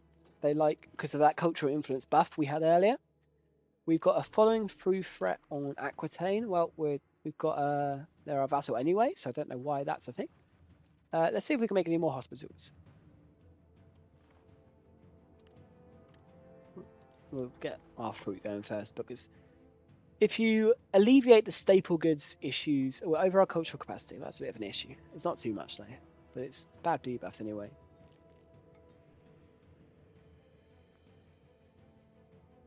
Yeah, so any sort of trade building you do before the plague vastly increases the amount, the speed of it spreads. And you've got to think, don't get me wrong, that's not as bad as it sounds. Like 20% is quite a lot. And we're going to have a Lord's Civil War and we're just going to firm it. Fuck them. I'm just going to let them kill themselves and we will murder them.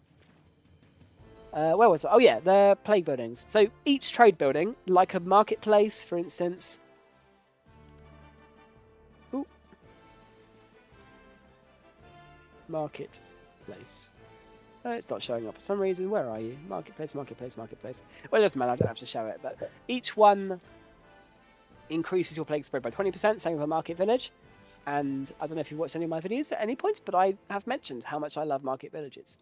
But not before the plague. However, it's not as bad as it sounds, because it's only 20% spread. You've got to think, everyone in that province has a chance of getting infected anyway, and it's cumulative, so it will get to the 100% of the province anyway. So all it does is speed that spread up, and it increases the chance of it getting to more,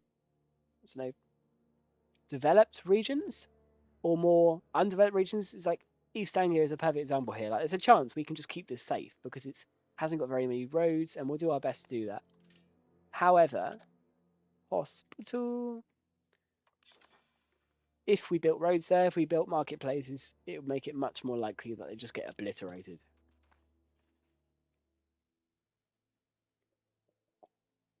The forgiveness route is okay. Like, it saves you a lot of resources in terms of your money, your stability, legitimacy, your goods. What it doesn't do is save your population. And I always like trying to save as much people as possible, especially when you've got the money for it, which we do. So I'm going to be quite aggressive with how we fight the plague. If you're interested, I did do a guide on it a while ago. It didn't do that well, I was surprised about, but explaining essentially how you fight the plague, what you do to overcome it, the strategies you need to be using, and how it actually works. Because the way the plague spreads is really interesting, because it doesn't just spread because like one person is coughing in another person's face. It spreads majority through migration and trade. So people moving between provinces, and trade moving from Kaffa like it did historically and just going all around the world through the grain trade. I don't know if you know much about the Black Death, but that's actually how it came to England. So it got in these Genoan ports and they just took it around the world, lands in London and goes haywire. Which is also kind of why regions like Poland and Lithuania just evaded the plague entirely, because they sort of just isolated themselves and isolated villages themselves, not really knowing what they were doing, but they evaded it because they were just sort of cut off from the global system and they had a lot of free land. So they did get hit by the waves down the line, and that is the consequence of if you fight the plague versus if you don't fight the plague. Because if you do, you can get absolutely destroyed by the second wave. because it comes back around. You don't have the fancy situation actions to deflect it, and we have a claim thrown CB on Portugal, as we expected to get, but they are allied with Castile, so that is not possible right now, but we've got a few years. Can we get any allies before our civil war? That might be useful.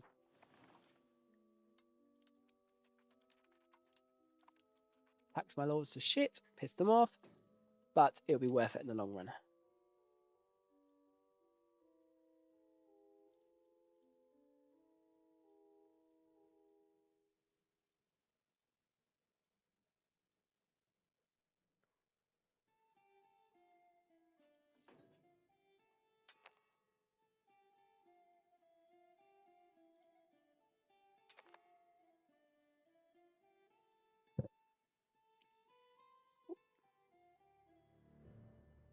You do sponsor mass forgiveness to get rid of the early bad privileges, and the fund turning off your markets before it reaches you.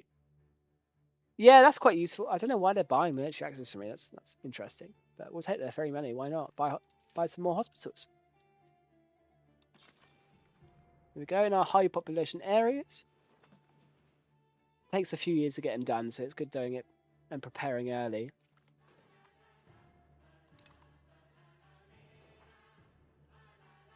How's London doing? London town. Well, we'll continue making fine cloth as we seemingly need loads of it for our nobles.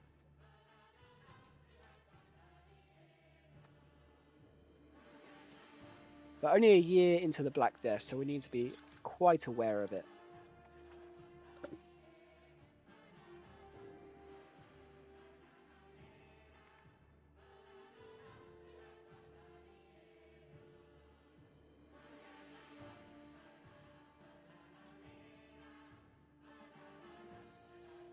Totally unrelated topic, but I've just looked at my cat, which is on my bed. And she has her head completely buried in the bed. And I saw an interesting thing recently, so that means they've got a headache. I didn't know that. I know you. But I get killer migraines, so it's not fun. They are funny little things. Oh, the coalition against us has disbanded. To be honest, I didn't even realise we had a coalition. But we'll pretend I knew about that. Ah, the Civil War. Oh, God, that's not a good one. Right. I think we've got enough to beat it. We should be fine. If I die to a Civil War live stream, that would be embarrassing. We'll be fine. We'll be fine. We'll be fine.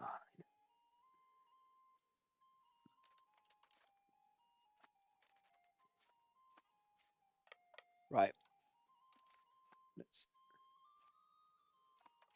Let's get you guys over to England. I'm going to need your Frenchie help.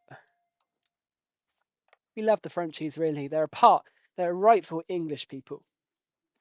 The throne shall be united. Oh, you're getting mercenaries. No, you're not. You are not getting mercenaries, I assure you.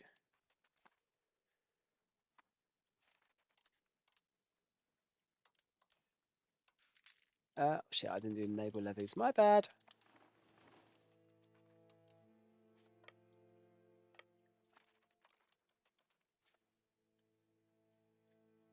This is going to be a... oh, no. Bit of a hard one. It'll be worth it. Our nobles are much more loyal now. Their power has decreased, so we are in the money. What, have they not... Oh, they haven't balanced their army. They're an absolute idiot. Yeah, if you don't balance your armies in this game, you are just cooked. Let's be real. Part of the good reason why we demolished our forts, or the vast majority of them at the start of the game, is if you've got a lot of forts, civil wars are really hard. I pissed off the nobles too much to cause a civil war, which isn't bad because I was revoking privileges, and giving a lot to the estates. Civil wars, they are, don't get me wrong, they're hard, and luckily it didn't happen mid-war because we won the France war. Whether it's worth it, probably not, but we've gone for it, and we'll see if we can profit from it. It shouldn't be too hard to win. We'll take Chichester. If you focus on your urban centres, they automatically reoccupy the land for you, which is always useful. I don't know where they get all these more troops from, because I didn't have this many levies. Cheating! Cheating civil wars!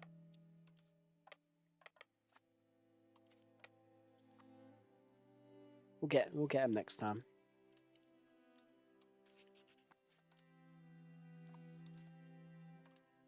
To be honest, this happening in the middle of the Black Death might be incredible for us. It also might be awful because it means we don't have much control over our provinces. But you barely have any trade and any migration at all between in wars, which means that if the Black Death is happening, it really struggles to get through there. Like, for example, if the Golden War is in a civil war and the Black Death happens, it can like pretty much eliminate it and stop it getting from Europe. It's quite a rare eventuality, don't get me wrong, but it is possible.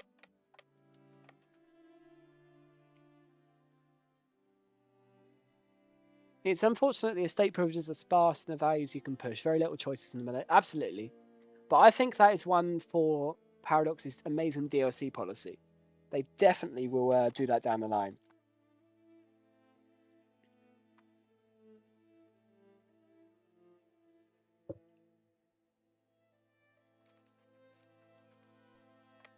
Right, let's push down south.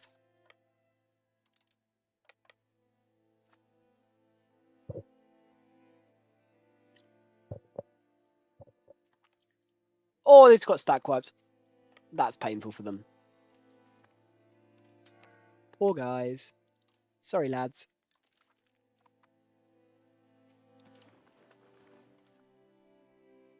Right, let's start splitting up, carpet siege, and taking back our nation. Shouldn't be too much of a downer. Our parliament is here at least, so we'll make it doing Colchester again. Back the war effort for reinforcement speed is always alright, but not really worth it in this case. Gathering industries, supporting the state. A noble cabinet has been quite good, I think. How old is Mars? He's only 24, that's definitely worth it. Cabinet efficiency will severely buff our integration speed, which is always amazing.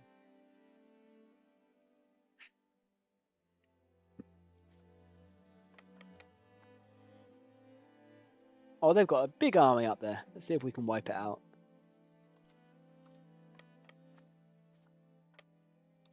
Well, hopefully we don't have to kill our own troops on it, and they just bugger off eventually anyway. That would be the dream scenario.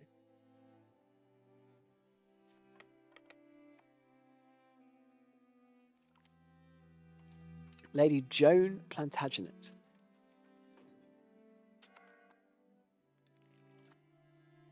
Ah, there we go. We wanted to use our diplomats to, I believe, sponsor another military order.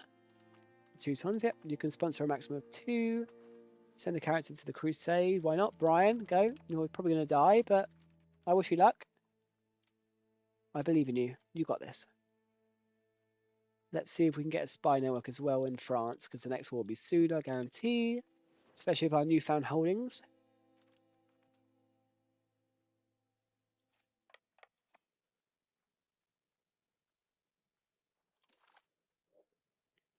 We're definitely winning this. Oh, here come the sun. Do-do-do-do. Run away! What do you mean I'm going to win that? Have they not balanced their army, or are they bankrupt? I don't believe I'm going to win this, but I'll indulge the AI. How the hell? Oh, I'm not. I'm getting smacked. Thought so. You lie! Friends don't lie, as Elle says in Stranger Things. Anyone watching Stranger Things at the moment? The final series has just come out, and it had a bit of a Game of Thrones-esque ending where it was a bit of a letdown for all involved. But I mean, I'm not part of the mass delusion, but a lot of the fan base online have somehow convinced themselves that Netflix is going to release a 9th episode tomorrow without any warning or any advertisement or marketing, and it's not going to happen. They're completely deluding themselves, but it is hilarious. There we go. Oh, we lost a lot of troops. Their quality is good. It's not good for us. is to try and get them to concede the fight without fighting. Preserve as many people as possible. Albeit everyone's going to die to the Black Death anyway. Let's be real. Can we make a new hospital somewhere? Oh great, the ones I was building up here got cancelled. Oh, that's annoying. That's a lot of investment down the drain. Bohemia, not Bohemia, Denmark. Why do I look at Denmark and say Bohemia? Interesting.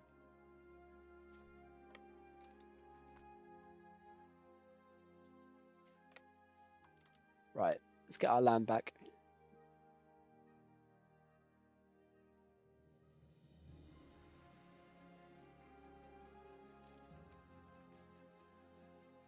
Run away, run away, run away, run away, run away. Right, if they're just walking their army back in one stack, we can abuse that. Right, bait them down south. And siege the hell out of them.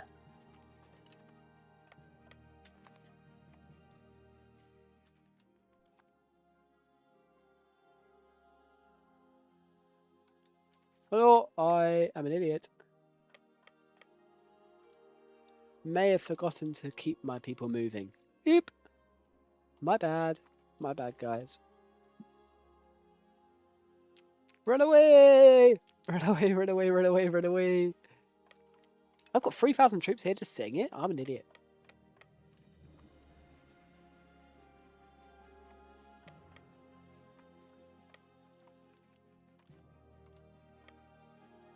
Split up and get this stuff sieged ASAP. And hopefully they just give up the horse on their own.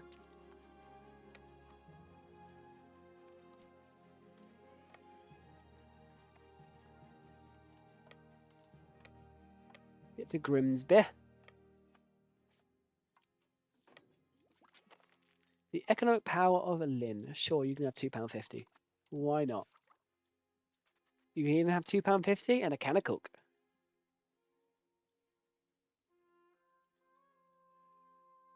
We'll go down the military text first because we need some friends for the France war. Initiative is probably the strongest stat for military in this game. Out of everything. It affects how quickly you can get into the battle, your movement speed, everything really. It's crazy there. The fort I was boasting about being my favourite is the one that's going to keep them in this war, Pontefract.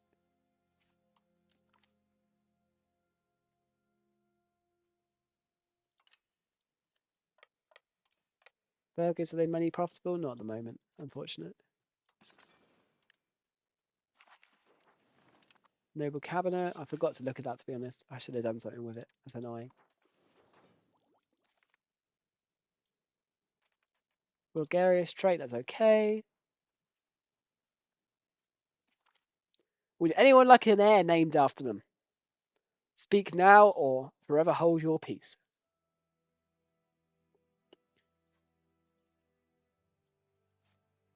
We'll run you guys over here. Oh, I accidentally exited it. Oops.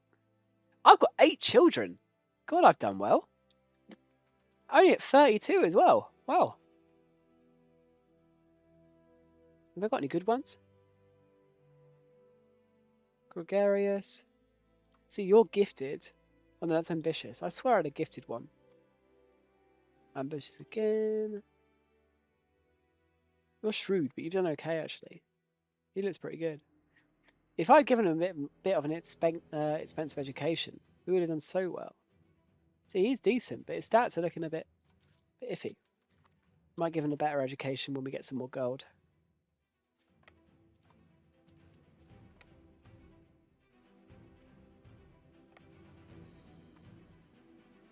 We're almost back to normality. And then we'll probably hop straight back into the next French war. The Prussian Crusade, he survived! Let's go! Henry Percy. Welcome back to the fold. You legend. Oh, they just got themselves stack wiped. It's good for them. How many people have they got in the garrison over here? Oh, a full sortie, unfortunately. There we go. They have surrendered. That is brilliant. Just in time for us to all die to the Black Death. Now, where were we? So, preparations for the Black Death hospitals is key. Getting high stability as well. Let's chuck that up. Move our diplomatic spending down. We probably want to start annexing Durham because they're a bit annoying. Not because there's anything inherently valuable in that, literally just because they're a bit annoying. A new outbreak of measles. Well, brilliant, we put a hospital there then, wasn't it?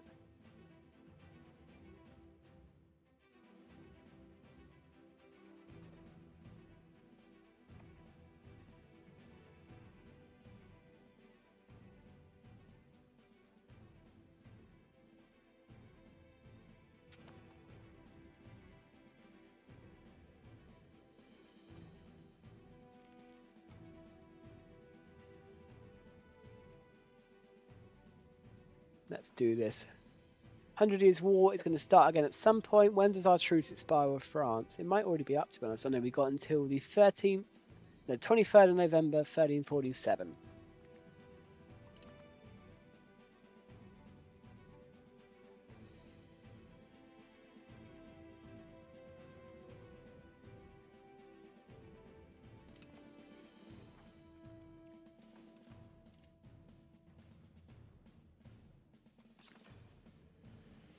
Get another hospital going. See how many more we can make before the Black Death. We haven't got long though, is the issue.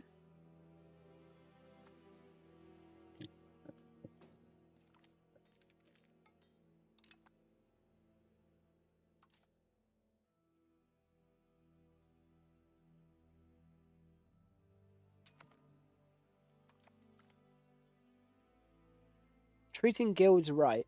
Iron, it's decent trade advantage. Just take some stability. Why not? The Black Death's coming. Let's be friends with our peasantry. Can't really complain at that one.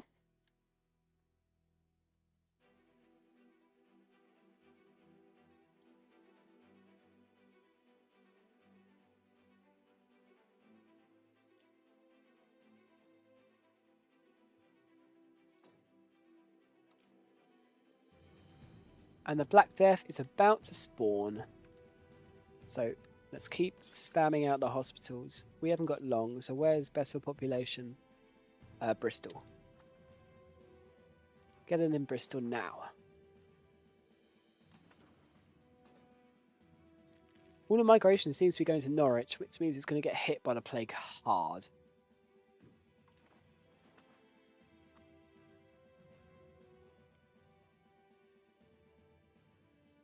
But we can't stop that at the moment, unfortunately. We can only really influence it.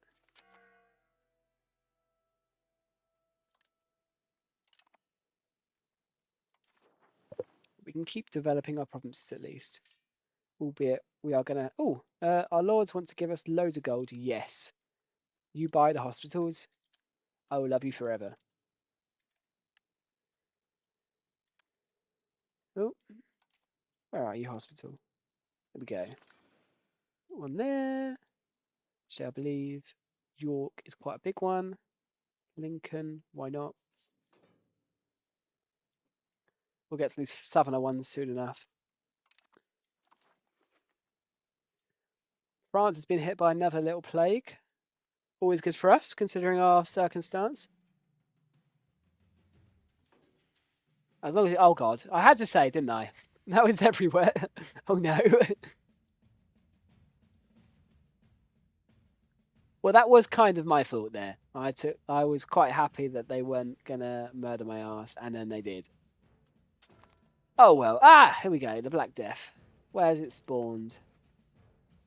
Inside, but it's going quick.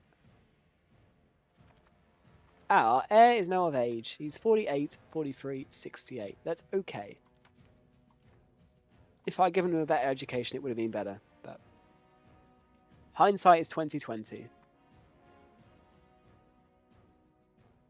This guy's gifted. I might give him a better education for the fun of it.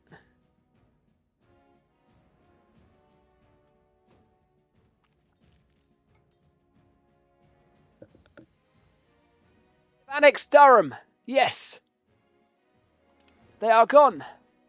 And we get loads of control over their land for about 2 seconds. Woo! Make some scriptoriums. I was saving up for education. Oh well, I'll save up for it in a second.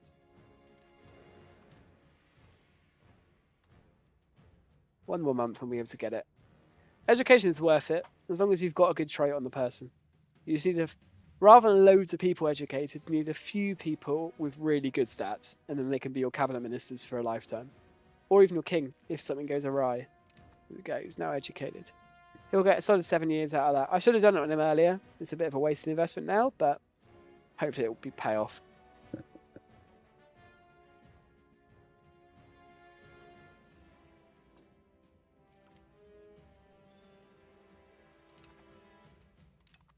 We're getting some cores in France, which is always good.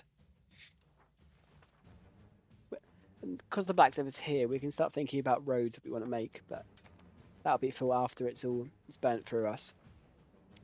We might want to start manually doing our trade soon as well. Integrating up at Artois is done. Brilliant. You can start doing Cambrays. Because they like us so much, it's pretty easy. I haven't had any turncoat vassals yet, which is a bit sad. I would have liked like a free Flanders or something. They've got such a good economy in the start. What we need is more hospitals. So I'm getting scared of the Black Death, which is probably quite valid.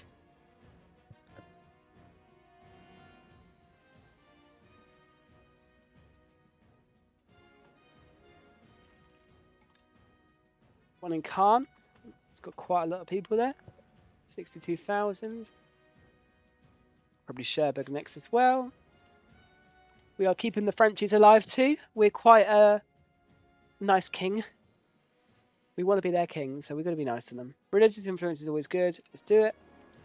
It will cause us the Pope to not be very happy with us down the line, but it's worth it in the short term because it will definitely increase our integration speed.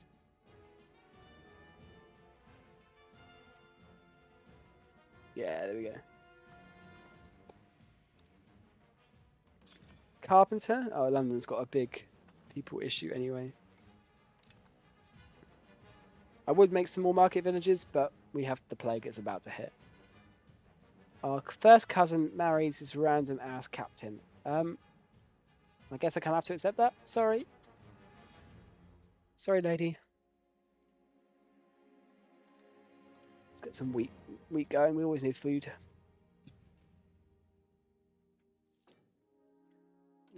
Bit of a shit RGO, but what can we do about it? Not much. It's high control, which is what's important. And I mean, it stops us paying for food, which is good. We can always export food to other people.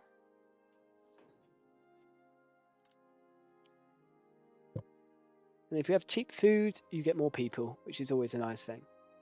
And population growth isn't to be understated. You focus on it, it does pay off throughout the game.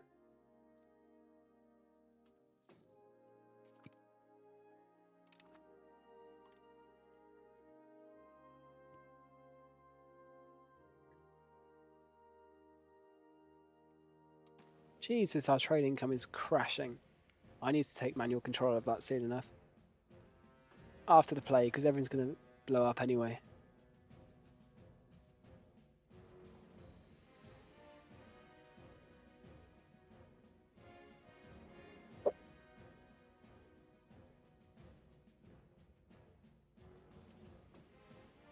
Getting some good maritime presence in the channel as well. And our clergy are making a tar pit, which is brilliant for us. Okay, saffron. We can make another saffron one. Saffron Walden. Always a good province. Probably England's best province in the game. The Towering Apartments. A grand apartment in London. Yes, I would like a lot of crown power, please. Thank you. We've landed it exactly at 0 gold. That is a sign. It's a sign from the EU5 gods. The Art of War. Yes. Give. We must be getting some decent army. Yeah, 55% army tradition. That's really useful. Apart from taking us towards land, that's less useful. Now, how's... Oh, the Black Death is coming. It's coming. It's coming home. It's coming home. It's coming. Isolate the shit out of our country. France have joined the... Come on, dude. You literally invaded me. Get a life. How is my antagonism map doing? I haven't checked. Oh, it's just France. That's fine.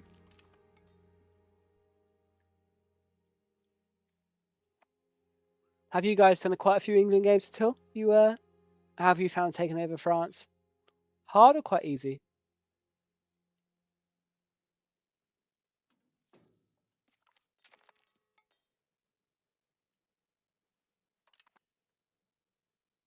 £140. What can we spend 140 quid on? Oh, it's here. Bloody hell. Where has it arrived? Stability or money? Stab. So you're here, Black Death. Oh, you're only in the French bits. Okay, that's okay. We can deal with that, right? So we have a good court, so we're going to put our court into hiding. This halves the chance that our king dies, which would be bad because we have a really good king at the moment with good traits. If we can segregate the infected, that's always good. It gives a large amount of disease resistance to all your provinces, more than a hospital and 15%, and progresses you to communalism, which is much better than individualism anyway. And control the food market. We might consider it down the line. We're quite far into the traditional economy anyway. What it does is indirect, but it stops food spreading the plague, which, like I explained, is how it happened historically, just coming over from Kaffa and over here. You should give it a go, Penrith. I mean, like I said, this is my first one since the big changes. Hang on. Castile's entire army has died. We might have an opportunity here. This is our niece, so we're not directly getting PU over them. Oh, we've got naval levies raised. We're going to go for it. Spice up the game. We'll try and get a PU on Portugal. The antagonism is going to be crazy, though. Leonor did... So she is the mother of Elizabeth, our youngest sister. Married the King of Portugal. Well, the King of Portugal is our second cousin anyway. So if it did go to Leonor, how would it get back to us? Well, I guess if she's not married, that means I'd be the heir of Portugal. So we just have to make her not marry anyone. Co-belligerate Castile. That's a bit of a ballsy move. But Aragon doesn't seem to have any levies either, which is interesting. Where have they all gone? Don't know, but I'm not complaining.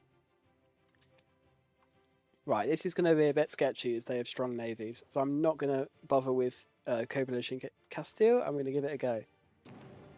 Ah, scary. Right, raise the levies. Raise the levies again.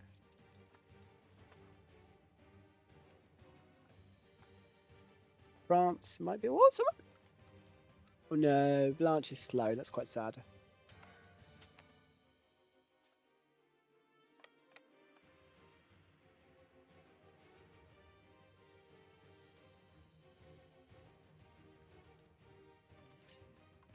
The Black Death has supposedly reached our country, but hasn't got here yet. So we're alright for now. Let's see if we can make another hospital before it's too late. I mean, I think it probably is too late, to be honest, but... Never say die. But we're going to leave Coventry without a hospital because they beat my my team in the football the other day, so it's warranted. Like, sorry guys, you're not getting a hospital. Oh no, it's here and it's everywhere. It has arrived. That's poor. I thought we were going to escape it. It's very sad. Well, there's not really much we can do now other than pray. So please pray for me. Because we are about to get annihilated. It's So we're at 4.2 million people. I wonder how low that gets.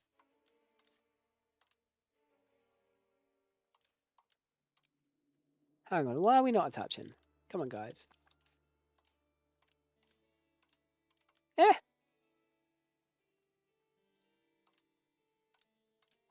Right.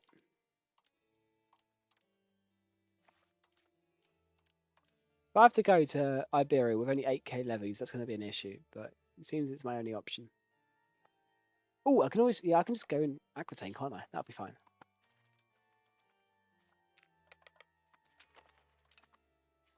Ah, we've got more ships up there. Brilliant. Lady Elizabeth Plantagenet is around. Brilliant. Would she marry a noble? I'd rather marry her off somewhere, but we don't have a diplomat at the moment, so we're going to get that.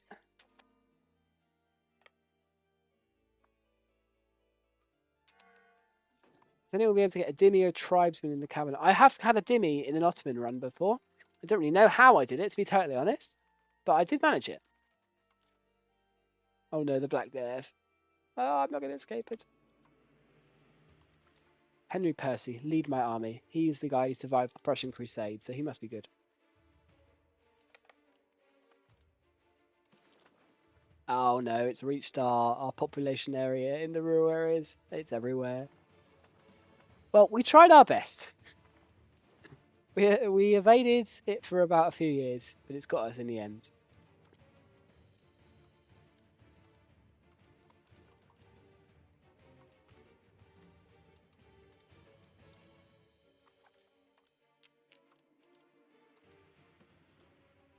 Oh no. Retreat. We need more troops down there ASAP. If France goes in on me now, that would be a bit of a squeaky bum time.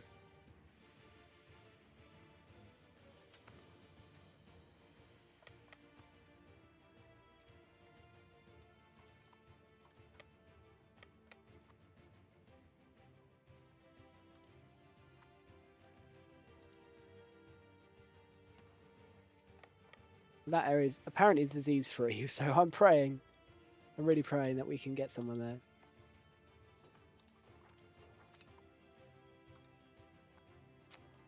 You have to be careful when you're in the plague that if your army has the plague, like this one does, see, it's 54% disease resistance. Disbanding it can actually make all of the people in your army who have the plague go back to their provinces, and you can just spread it like wildfire everywhere. It's really cool how the plague system actually works. Like everything counts into it. Whether you're selling food to someone, it can spread the plague. Whether you're having a trade route to someone, it can spread the plague. So you can literally commit biological warfare on your friends if you're playing multiplayer, or your enemies in single player, let's say, by just trading with them, really. Like you send grain to France as England. Yeah, as long as you've got the bubonic plague in your capital, you will just send them the bubonic plague. Like they get a nice free gift with it. I mean, I'm sure they won't thank you for it, but oh no, I didn't expect to do that. Come on, come on, get him, get him. Yeah. Bugger off, Portugal, we got you. 6th in line to the throne, 5th in line to the throne with Aragon. Is there anyone else I can get? Or Bohemia? Bohemia. You're breaking my heart. What song even is that? Why has that gone in my head? We'll go for the Upper Bavaria for now because they're the HRE Emperor.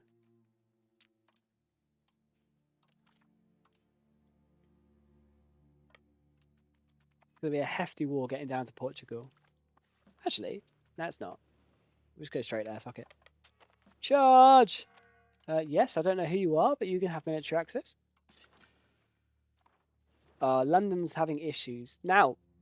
It is time for market villages. Woo! Because what they will do is spread the burghers, not the plague, the burghers, to the adjacent province, which is London town, and give us a nice little workforce. Thank you, immigration. Much appreciated.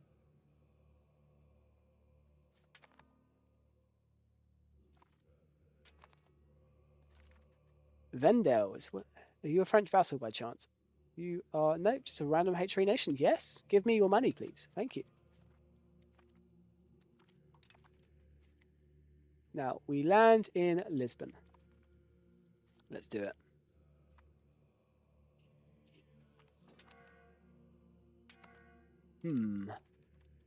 That's worrying. Come on, guys. Come on, guys. I believe. No, we might be cooked. Ouch. Actually, they've only got 7 ships in the battle. We might be all right. Come on. Come on. I believe. Yes! Brilliant. Get to Lisbon! Charge! Oh no, Jesus, that army just got wiped by the plague. Oh my lord. Those poor French levies. I feel you guys. Get into Lisbon. Go, go, go, go, go. I wish you could filter by types of estates. Well, I love it for your game that you have that many courtiers. In a lot of my games, they just sort of seem to die out and you're fighting for the courtiers. So we're already down 1 million population due to the plague. That's crazy.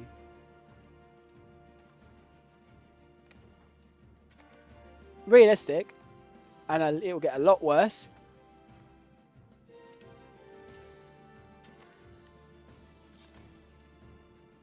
It's a bit late for hospitals, actually.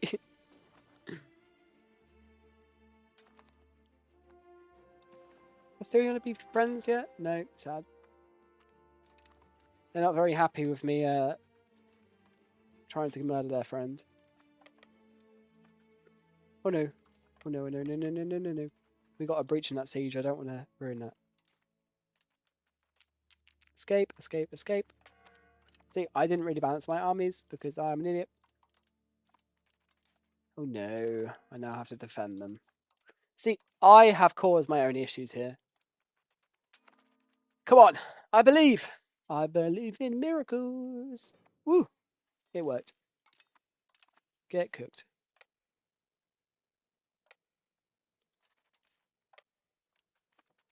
Portugal is going to be ours. Mahaha. You know what we need? To spend our money. Money, money, money.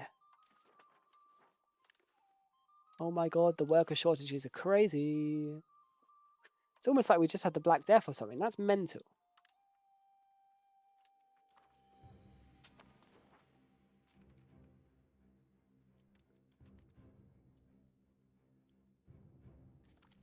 Siege of Pamplona? Is that our siege in the north? It is. Brilliant. Charge! Get in there.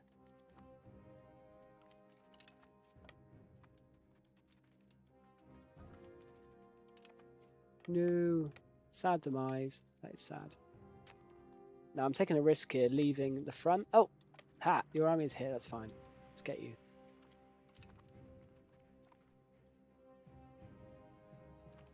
Brilliant. Oh, but if they rush to Lisbon now, I'm cooked. Oh no, it happens. I had to say it. Run! Nope. Wrong person to run. Run! Because that siege is going really well. It's got a breach, and that's really rare. If you're assaulting a fort, you need a breach. Otherwise, all your guys will just get murdered.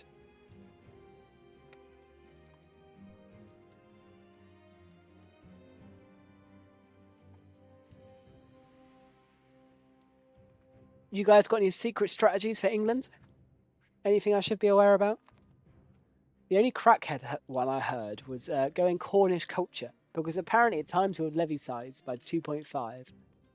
Because the generic Cornish levy, if it's still in the game, let's check. We can do while we're here.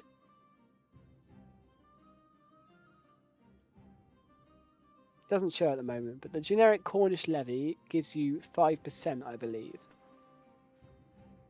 We can check that later when we've got some control over the provinces. Ah! Full retreat. You're gone. I love the full retreat button. It's so strong.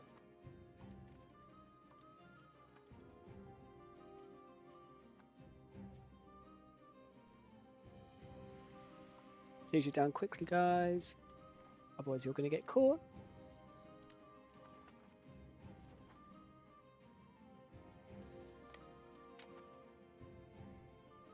Castile has so many goddamn forts.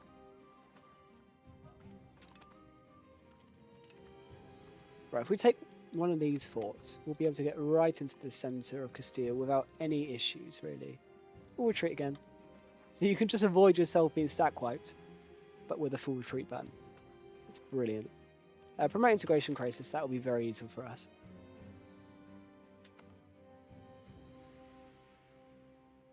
Norse Gael culture is OP. Why is that? What's so useful about that culture? I haven't heard about that one yet.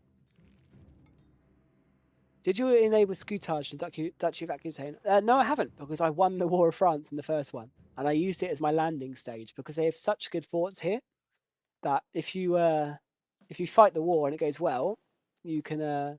Hey, he survived! Well done, Brian. Well done. He's a hero. Honor him. Now, if you survive the initial war, it's a brilliant landing stage. But if they coalesce their army down there quickly, it can be impossible to take back. So it's a bit of a gamble. But considering you start with 3 times less troops, it's a gamble I often take because you need to take something. Otherwise, you're not going to win at all. Military support in London. Army tradition, we need it. We're in some major wars right now. They're about to get this army here, so what we're going to do is full retreat, because it's the most overpowered mechanic in the game.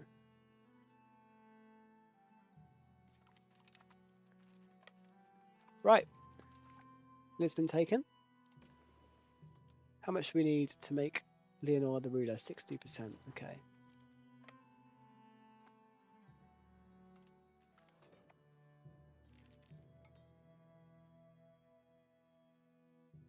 Turn away the refugees because we know they're going to spread the plague. And they're going to spread it like wildfire. We do not want that. Right, we've killed the Castilian and the Portuguese armies. So what we can do is now split up and siege. Get as much war score as possible. And then get some good rewards for our labour. Lady Joan Plantagenet. Let's see who we can marry you to. Bohemia still an option? Sadly not. Aragon? 4th in line? Yeah, fuck it.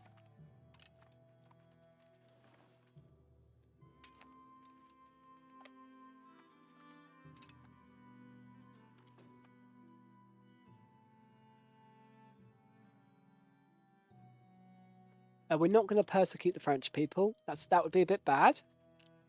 Come on, guys, have some manners. The French have rights too. Or do they? I guess that is up to you guys in your games. It's your choice. Why does Arnsberg want military access? Look, I would love it that you want to spend 70 gold on me. It doesn't seem like value for you or your people. That's like their entire tax base for about 10 years on military access in England. That does not make sense, guys. Come on. Let's be real here for a second.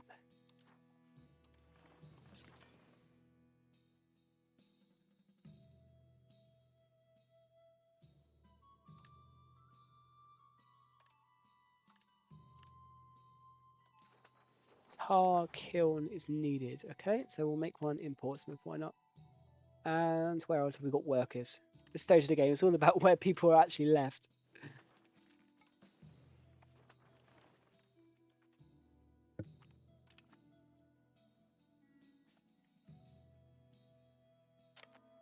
Go down south. Siege up for you guys. Religious zeal. Perfect. Convert people to our religion. Why not? It's always good.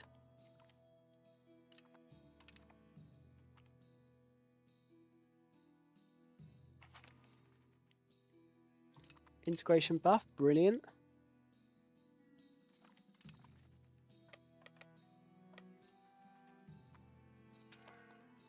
Actually, no, we're not. We're going to go and rampage around the south because we need to get Castile out of this war ASAP and get some good rewards for it. You guys need to heal up.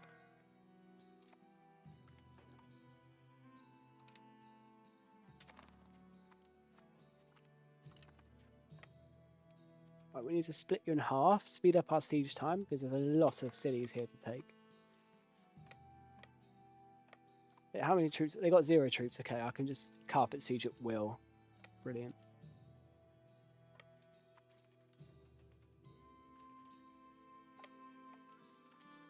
Still prefer to do it manually, mind, but you can automate it, and there's nothing wrong with doing that. Oh, but these guys are getting ruined by food capacity. But we have a supply line. That's interesting. Maybe I need some food carts.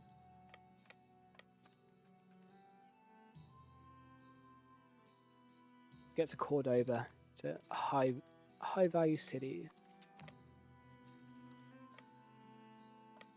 And Toledo. They've summoned some troops out of nowhere, so I wonder if they're mercenaries. Oh, they're dead. Never mind.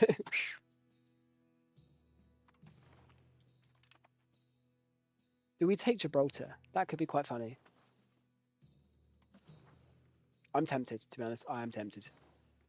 Just for the LARP of it. But having that revolt would be a little bit interesting.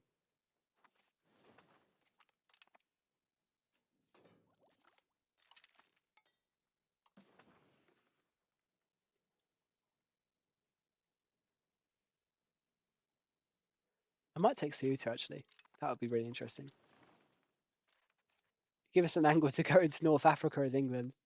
I mean, we've got the troops for it, especially if we win the France War. That we're doing very well in the 100 Years' War at the moment. As long as we don't spend too much death in this.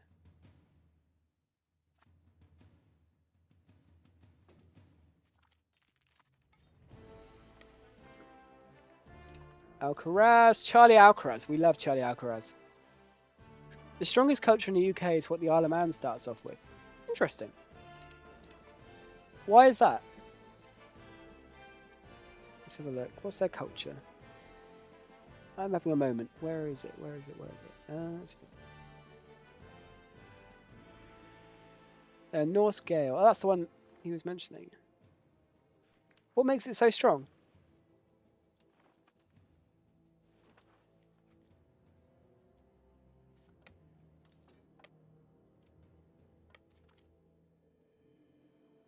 Four culture group associated, so you get innovation from Celtic, Scots, and Norses. Interesting. That's really cool. So you just get like infinite text. And did you get any really good text out of it? Or are they all a bit bland? But it's just like the quantity that wins you it.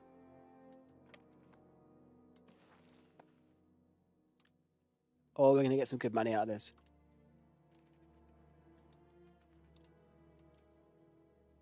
See, we'll just... If you make me take Gibraltar out of this, as long as if you're forcing me to take Gibraltar.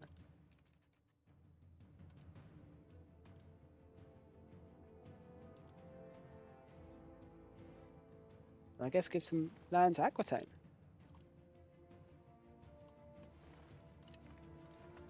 I should have set them as a war target now. Would have got much more. And a lot less AE. It'll be okay. Here we go. We've done really well in this war. Oh, I'm happy with that. Gibraltar has returned to the fold. Historical English clay. It still is to the day, to be fair. British, not English, but still all counts. Get our ruler on the throne of Portugal as well. Well, not our ruler, but one of our daughters. Brilliant.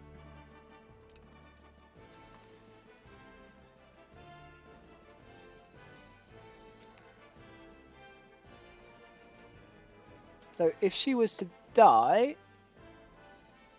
Oh, it wouldn't go to us. That's sad. All of that for nothing? Well, we got some good land out of it anyway. Our tax base is struggling at the moment. 131. It's spending more. But to be fair, everyone has just died of the Black Death. Let's disband our levies. Get our regulars home. And prepare for the next war with France. Forced slave conversion. I mean, we don't have any slaves anyway, but sure.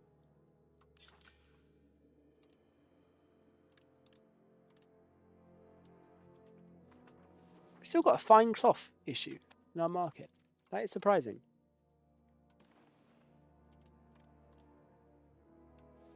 That's not... Oh, jewellery. We can do jewellery. I can do jewellery.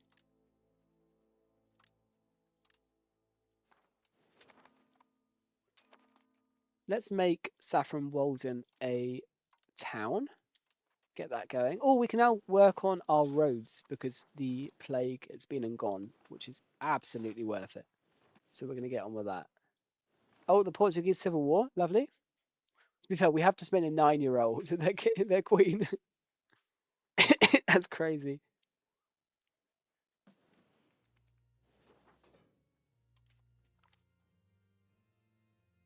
Do we want to pay money to make our burgers happy?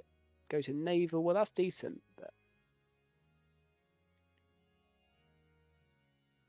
a thing of the past. We'll just celebrate them, I guess, go into debt for it. We want to keep the clique port. It's decent. Right, we've got enough children now, so let's go for an order of chivalry, get some better buffs. 100 military skill now, which will be very useful for the French war.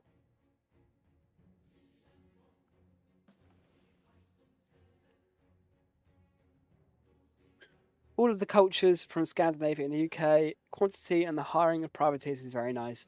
Oh, I imagine privateers in the English Channel would be lovely.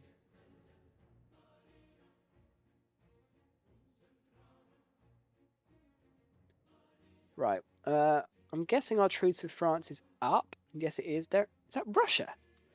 I thought that was the Russian flag. Oh my god, they're at war in the Holy Roman Empire. It's crazy. What are they doing there? They attacked? They're an absolute Egypt. They're going to get themselves clowned on in this next war.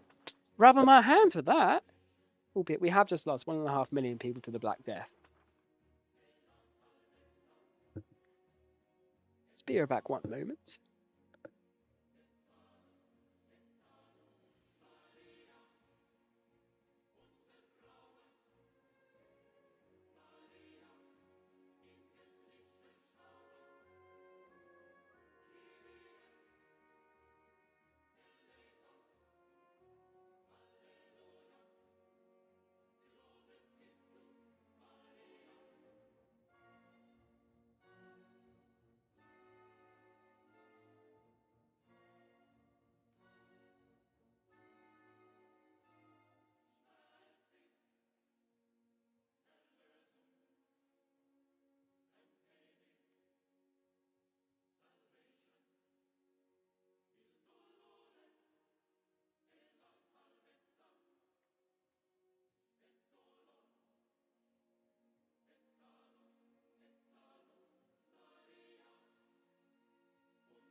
I mean, the question is definitely not if, it is when we attack France.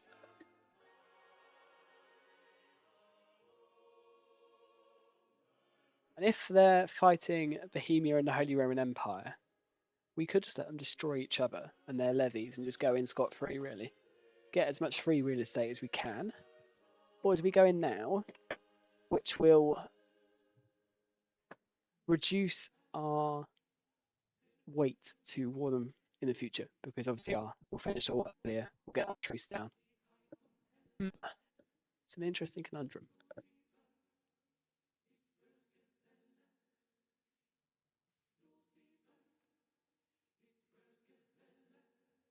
guess the bigger question is, do we actually have a CB or not? No, we don't. I can theoretically get one. We've really taken our cause back. Okay, we've got to wait for the CB, but we'll go in as soon as we get that. Being centralized as a theocracy is pretty strong because of the religion conversions. Well, I imagine hearing that about that culture. Doing a one province minor nation game as man might actually be overpowered. Because if you just make yourself like a theocratic republic on the island, you can spam clergy, get your clergy literacy really high, get infinite, because you're one state, so your average literacy will go through the roof, hence your research rate, and you'd be able to get down those culture trees stupid fast. That might actually be insane. I might have to try that out. Colchester.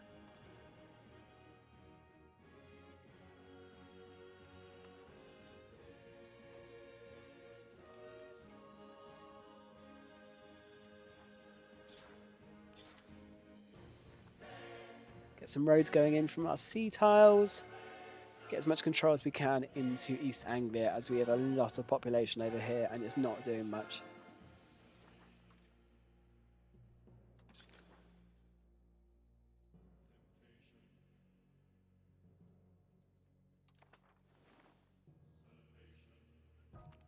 Oh no, our ruler's niece has died. That's so sad.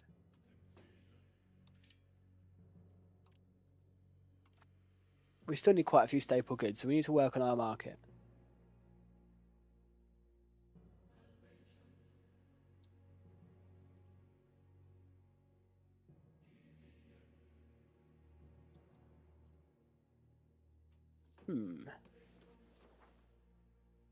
Come on, give me the event. I need a CB.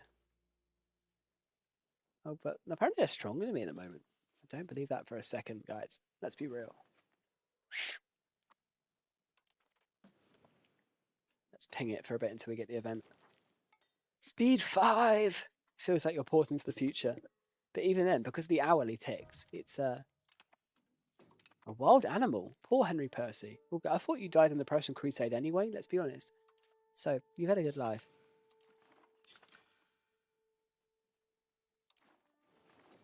Right, Oxford, I can start getting you control. So you have wool. Okay, so we'll make some more fine cloth in you because you've apparently got a shortage. And Spinners Guilds. So where's the Spinners Guild? Here we go, Spinners Guild. And then start investing in roads to Oxford as we're building that city up.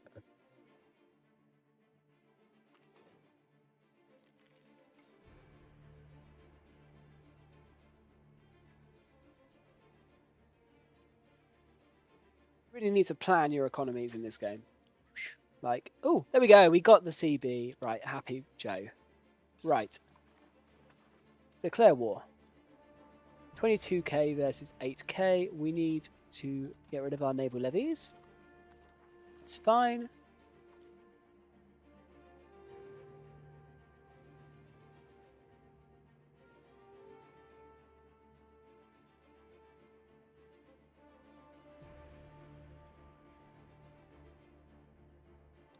Raise all the levy. What? Oh, I didn't actually declare the war. I'm an idiot. There we go. Boop-a-doop. And to war! Do-do-do-do-do. Right. Raise the levies.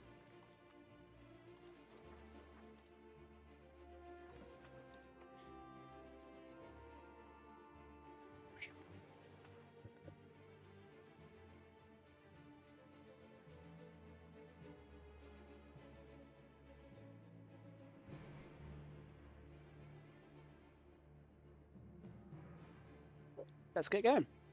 Right. Lock them in. They're making mercenaries. We're not going to allow that to happen.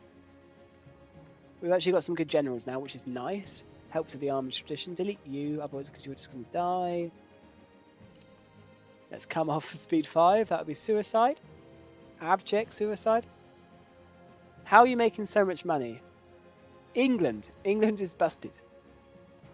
But I basically focused on high-value RGOs, invested most of my economy into London and the surrounding area, rather than just porting it around the world. But the easy answer is just taxing the peasantry. In the early game, you can tax the peasantry so much, especially as the game pushes you towards traditional economy, even if you're not trying for it. So investing in your RGOs early game makes you a lot of money. The next step will be trying to trade it all away. But because of the France wars, I haven't bothered with manually doing my trade yet, even though I do advocate for it. So we'll definitely get on that later down the line. But let's focus on the important aspects in the room. But I have also taken a lot of money off of Portugal, Castile, and France. England definitely starts weaker than France, but what they do have at their disposal is a large amount of levies. And you really can leverage that into results.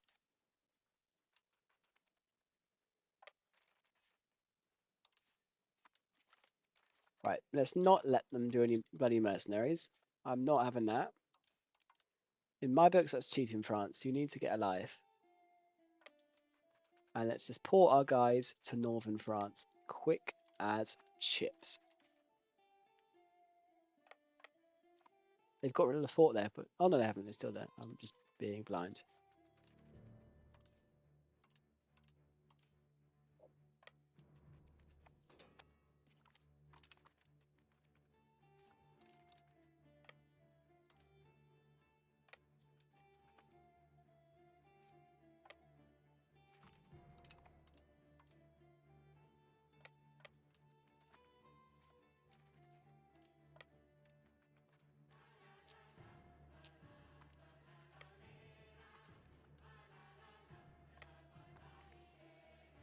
Ooh, so... Our court language. What is it at the moment? I'm guessing because they've said that it won't be... English, it's French.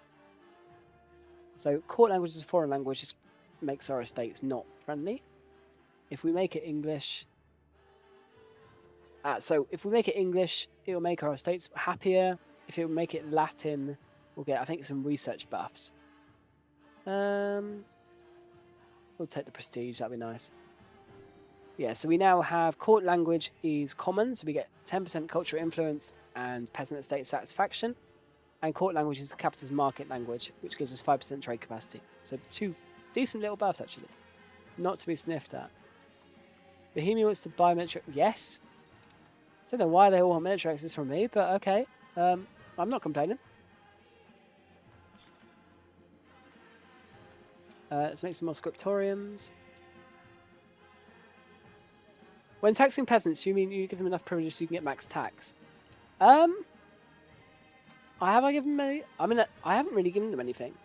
They've just got a... Because I've got a decent amount of stability, they get a good amount of satisfaction equilibrium anyway. You can see what affects it here.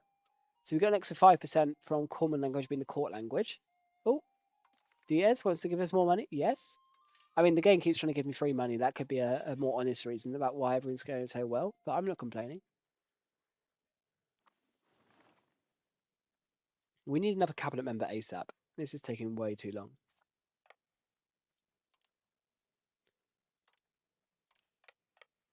Let's get some generals on these guys. But no, the more you play this game, the more you understand the economics. And you... RGOs and the peasantries are very good early on. And burghers get better and better as the game progresses. But if you focus on that a bit earlier, you can get some sizable results out of it. The French army is here, but it's not actually doing that well.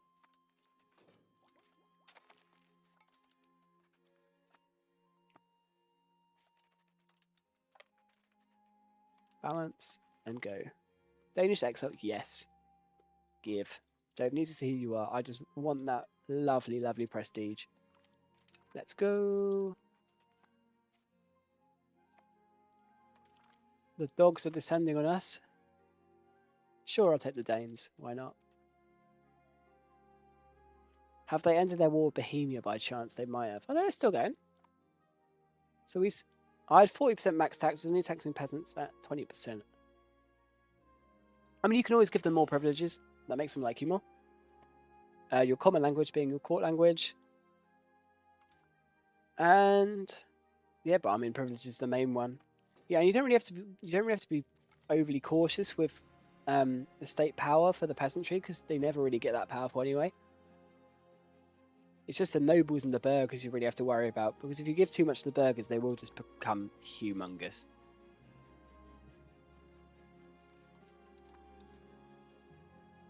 Lumber mills. Yes. More lumber, please. Always need more lumber.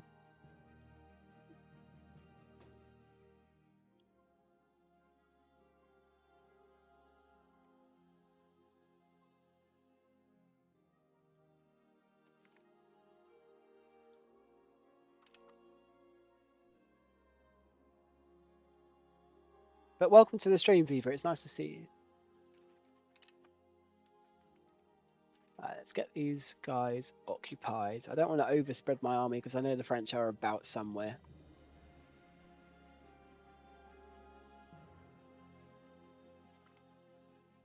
See, why are all of my guys abandoning me? Let's be real. I'm winning. Let's chill out, guys. Do I need to improve relationships to make them like me? Not sure.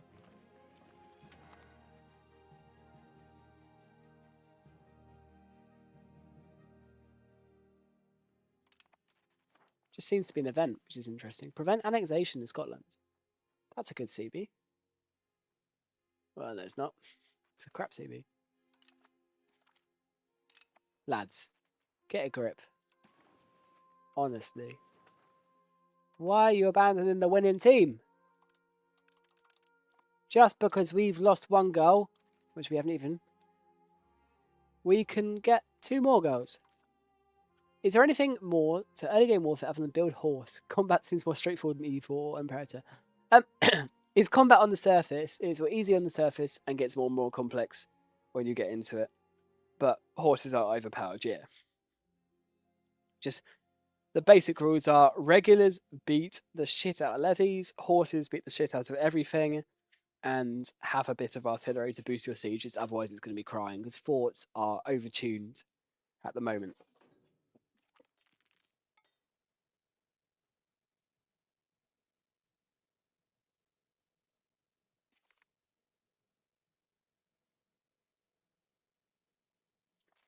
New market underway. That doesn't really bother us. We need to get more workers back into London. That's an issue. More market villages? Yes. We love a cheeky little market village.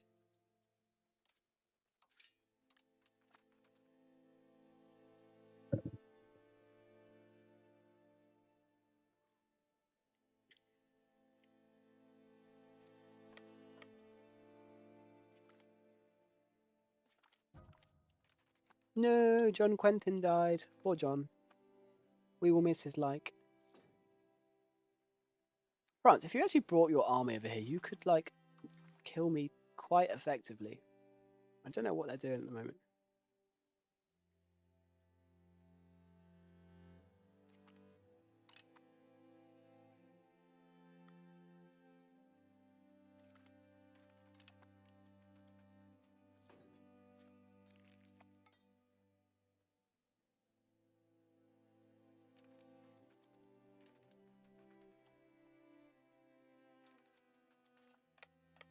There we go, that's one at least. And more. Brilliant. Right, let's push further in. Get to Paris. Actually, let's annihilate that army first, why not?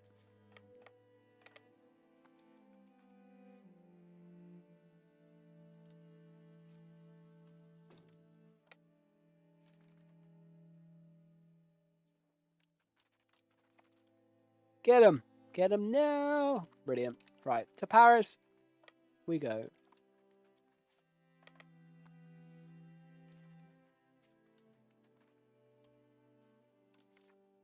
He was a great Danish exile. Yes, I made a good choice. I mean, adding another cultural mix isn't amazing, but I'll take the prestige.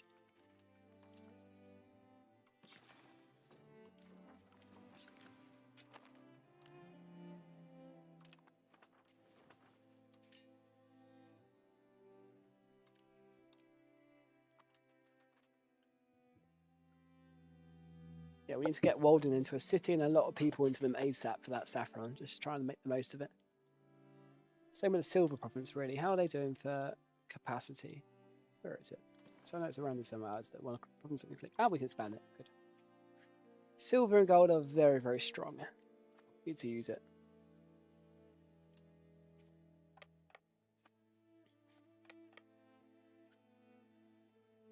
No, it's not long till February actually. Only about a month until the next major update. So 1.1 comes out for EU5. Be very interesting to see how it goes. I mean, they need to do more than just bug fix and plaster over the cracks, because there's quite a lot of fundamental things that people just aren't gelling with in the game. And they're not going to fix that overnight. Shit. Run away, run away, run away. But that doesn't mean it's a bad game. Like, the legwork is brilliant. I'm really enjoying it. So I think there's definitely work to be done, don't get me wrong. But push through. Keep going. Because look at Hoi when it came out. Hoi was a mess. But now it's their best game. And it gets over 100,000 players cumulatively daily at one time. It's mental. Ah, that's an issue. Mercenaries. Yeah, I'm going to take a risk and say no. It's a risk, though. France. Are any of your vassals disloyal? Yes. Theoretically means we can separate peace them. Yes, we can. Brilliant. Good thing I checked that. We can even separate peace Normandy. Oh, we're going to get so much AE. It's going to be beautiful. So what do we need? What are the requirements to PU France? Put our king on the throne. Where is it? Am I blind? Country treaties. Should be here. I claim that 92 war score. We need greater than 256 great power score. And we need to own at least 15% of France. But the situation ends if we have more than 230 locations in France. So we need to be careful not to take that much. That's okay. We won't get over that threshold in the war, I'm sure. That's an issue. I'm just hoping they don't go there. Please don't do it. Phew. Nothing better than just watching the AI be stupid. Because they've actually got their army aligned, which is a rarity. Could you not flip vassals back? I mean, I'm not sure how to do it. That's the honest truth. I haven't had a single event. They've had loads. I don't know if it's something you have to do manually. Like, I don't see any. Oh, I'm an idiot. Oh no, this isn't even it. This is just influence French subject. Did not join defensive wars. So yeah, I don't know how you flip them to become your vassal, because I've seen it happen quite a lot. I don't know if they did release it too early. I think they. I just think they didn't bug test it enough, and people got ostracized by the bugs, not the features. And now they're slowly featuring in the bugs, but they're slowly fixing the bugs. But they need to. Sorry, I'm dying of this flu still. People back in. They don't just need a bug-free game. They need features and cold hard features now. And don't forget, EU5 only sort of became a good game when Art of War came out. Like, you couldn't even marry someone. Like, you couldn't transfer a province. Like, these are really basic things that we see as the cornerstone of these games, but they weren't in the early releases of EU5 at all. So I'm definitely on the side that you've just got to take it for what it is and enjoy it, because it's still a really good game, and it's only a 1.0 Paradox game. So if this is its worst form, where is it going to end up? So Paradox, hire me, please. I can do your marketing. But no, I'm really enjoying it still. And I know it has its issues. Oh god, there goes Paris. That's sad. Charge! Yeah, get dicked. But, yeah, it definitely has its issues, and that's an understatement. But it's going to be insane. And it kind of already is. The amount of features and compared to EU4. Like, I don't really have a desire to go back to EU4, which in some sequels you do. Like, I remember playing Bannerlord for the first time, and instantly going back to Warband just because of how unstable it was. Not even the fixtures, because the fixtures are great.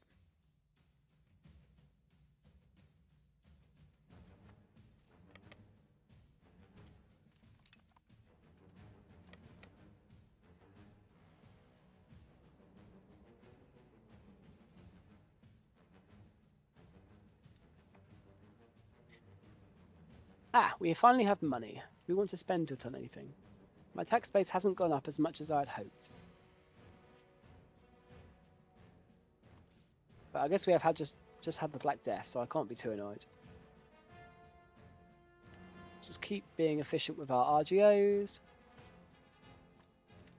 Getting as much economic value as possible.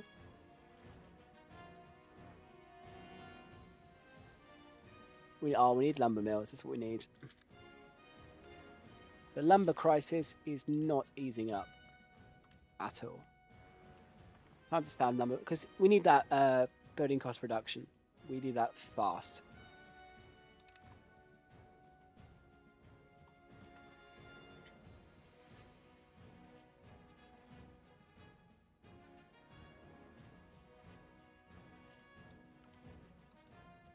The Call of God. They want my cousin to join the clergy. Why? I don't care. Do it. Right, let's conquer Normandy. So you can conquer subjects if they are just loyal, but not if they are loyal, which is a weird little mechanic, but it's true. See, it probably makes sense to go and wipe these guys out and then go for Brittany. Got to be careful about our antagonism there. We don't want to be too high. France already hates us. Castile and Portugal already hate us because we tried to PU them, but we didn't even get the PU, which is a bit mental. We did put Queen Leona on the throne, but the family isn't close enough for that to be direct, unfortunately.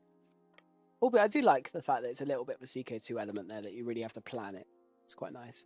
Do you know if there is a way to check how different cultures perceive each other? Yes, there is. Let's see if we can find it. I've seen it before.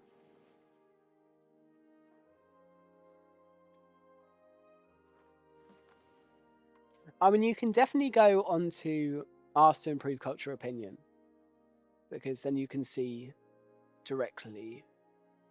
Yeah, so if we were to ask to improve our cultural opinion with Castile, it would go to positive, which means it's the one below positive, so neutral. So you can see it that way. In terms of a different culture to a different culture, I'm not sure, but in terms of your primary culture, you can definitely do it through that. Hope that helps.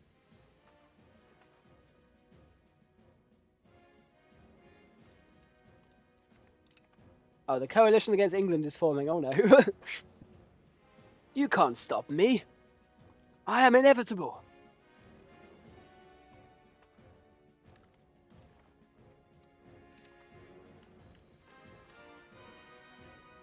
I was meant to be making lumber mills, wasn't I? Oops. Oopsie doopsie.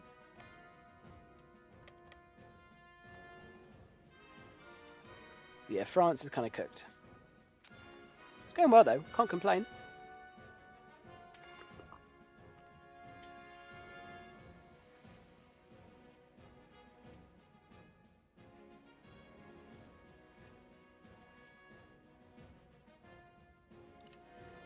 Thomas Plantagenet has come of age. Brilliant.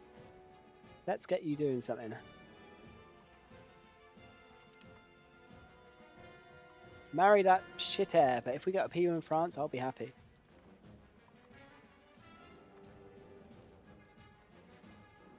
I'm going to send you to go and murder their army.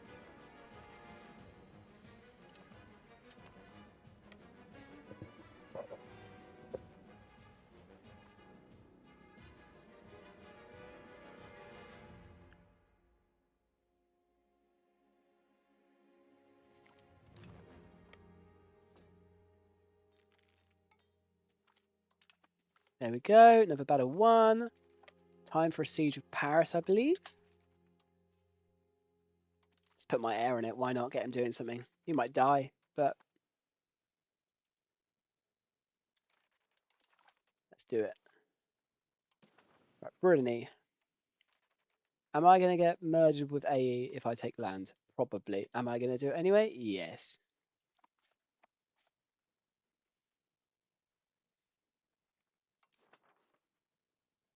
Oh, the coalition is going to be fun.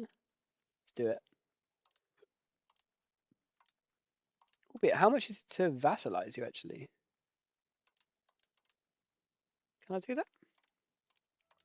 Can you not transfer a vassal yet? No, it doesn't seem like you can. That's annoying. Oh well. Not too bad.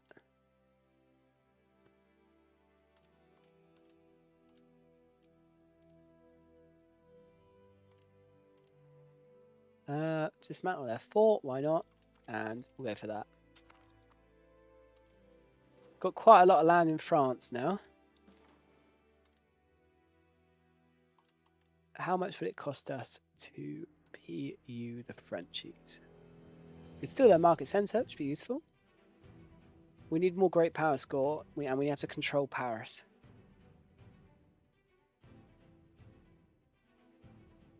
Great power score. See, great power is such a weird mechanic in this game. It's prestige is what we need. Army tradition, naval tradition, legitimacy, country rank. Okay. We'll work on it. Are you guys exiled or are you okay? I'm not sure. Founding the House of York. That's interesting. 70 prestige. I'm happy. Gives me a bit of great power score. Not enough to PU France, though, unfortunately. I really like how they got rid of the missions. I mean, it's interesting, right? Because mission trees, they gave the game purpose and they railroaded it. Now, for me, the problem with missions, it wasn't the missions themselves and just getting those like claims and stuff and making it easy for you to remake the historical path that that nation did is probably a good way to put it. However, what it did do is put insane power creep into the game. Like, you play the Ottomans, you get a PU on like the Mamluks straight away for nothing. Or you play England and you get a PU on everyone from Portugal, Spain, Bohemia, Austria, and Austria gets like PUs on the entirety of Europe. It's just the power creep was crazy. And it went from a game of being balanced to a game where it's balanced by everyone being overpowered. And some people like that, don't get me wrong, but for me, wasn't that big a fan. I like the mission system, but when they were quite basic and quite flavor-oriented rather than just, we'll help you conquer the entire world in two quick steps oriented. Could you make a vassal of Castilian culture and then release them and ask to improve cultural opinion with favors? Yes, you could. And I would recommend it. It's a good little strat. Back the war effort conducts the census.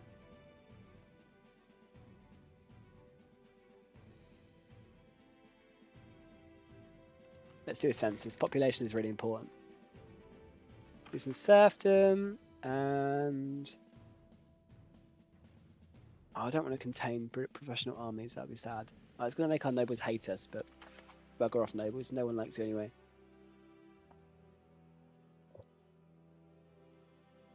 Oh, yes, a good cup of tea. We like a good cup of tea. I hope everyone's got their cup of tea with them, of course.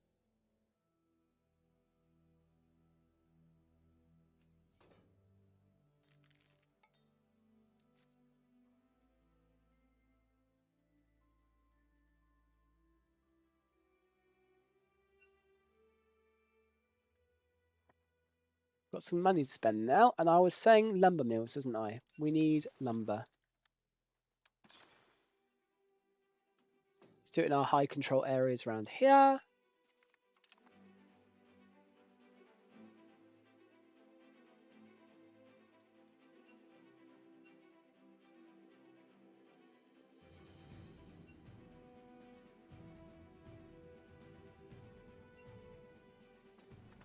That's quite a lot of lumber mills, but we are in a big lumber shortage. So let's also improve our RGOs. And then hopefully we get the building discount from it and we can just go haywire. Haywire! That's a character in Prison Break. I need to get back to Prison Break. It's a good show. I was really enjoying it, but I sort of fell out of it and then didn't get back into it. But I would recommend it. I watched like the first 3 seasons and it was really, really good.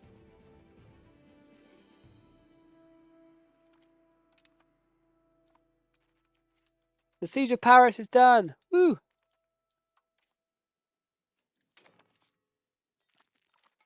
The Burgesses of Caen. Oh, we've absolutely destroyed the French here. They're not going to recover from this one.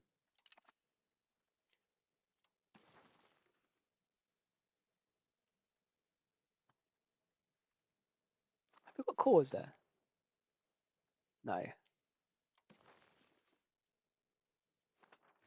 How is that an invalid target to take? I'm confused. Oh, it's independent.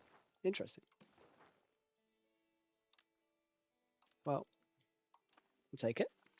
Land. Ooh. Take lower main. Let's be careful not to end the 100 Years' War too early. The antagonism is going to be crazy, though. Get more prestige by just humiliating all their vassals. Always brilliant.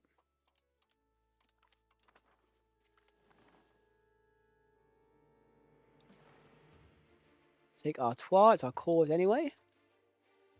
If you press humiliate before you click to take a country, you just can do it, which is always good. Whereas if you click it after, it doesn't let you do it. So keep that in mind, and it'll be free at the cost of 0. Because we've put the annex them anyway. Boop. More land. See? Just show it again. Just press humiliate.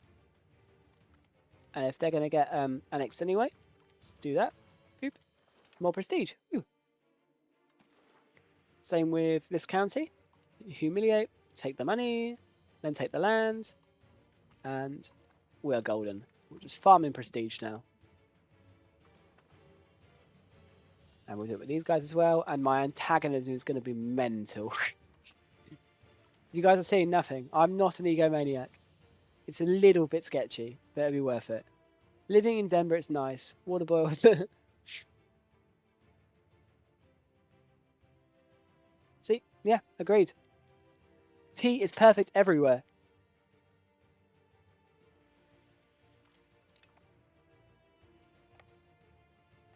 I find it's weird how England got addicted to tea even though it can't grow it itself.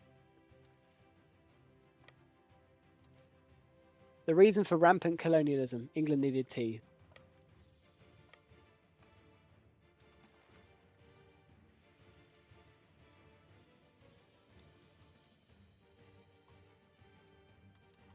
So I really wonder if we can PU them in this war. Or it'll take a third one when we try and get some more great power score. Because we've got a lot of bloody prestige now from all of those vassals. Claim the throne of France. We need 3 more great power score and we can do it. Okay, that's viable. That is possible then. Right. County of Flanders. Humiliate. Take some money. This is viable. This is viable. Right, 96 prestige. Now, can I piece out another vassal, or do I need to go and... Oh, right, let's occupy that Montfort, see if they're going to piece out for anything.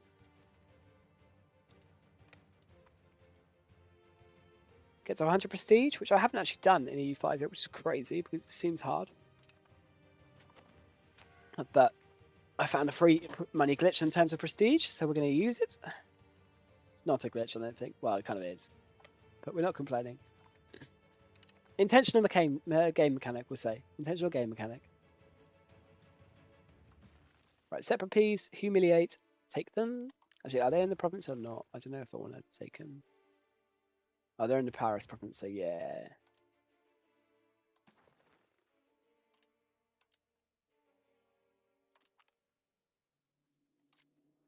Wait.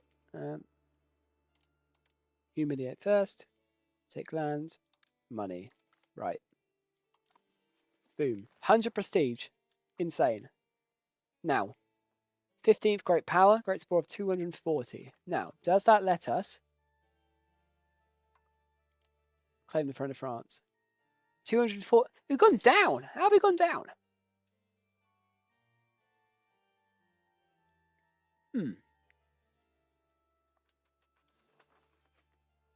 Okay. Bit confused there.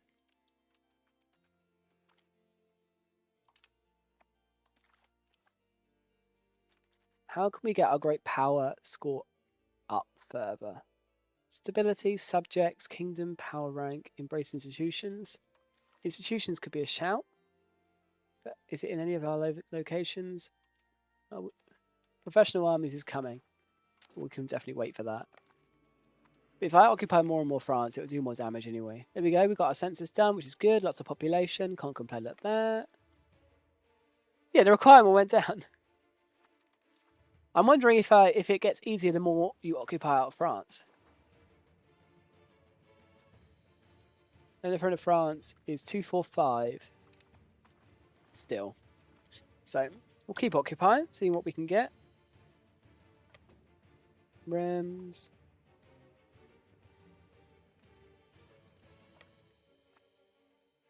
Our economy is doing very, very well. Can't complain at that.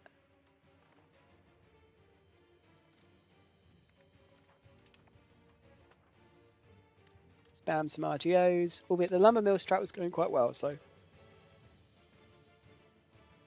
our burgers keep exporting everything. All of these lovely wood RGOs. But we're making a load more. If it makes the burgers money, we're happy anyway.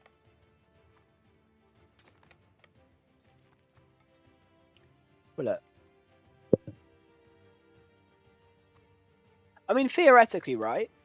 We have to... I'm guessing we just have to get more great power score than France. That's, I'm guessing, because they're on 245.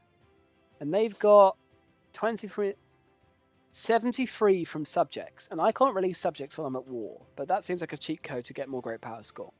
But that does also mean if we annex their subjects, like fully annex, then they'll just be dead and they'll lose subject value. So that's what we need to focus on. That's how we do this. It's going to be crazy for antagonism, don't get me wrong, but that's how we do it.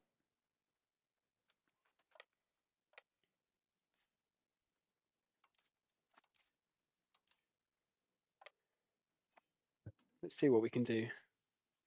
I reckon it is possible to do it in this war. Just got to hold it for a while.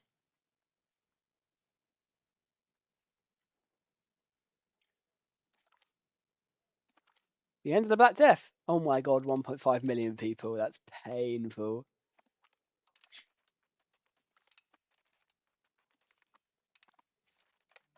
We are throwing away a similar number of peoples into this French war, so can't really complain that much.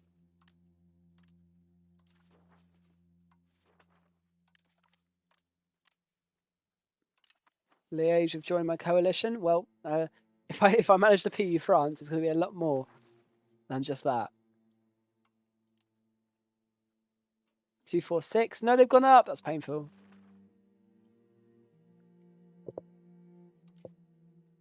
Come on, I'm open to any ideas. Easy ways to improve our great power score.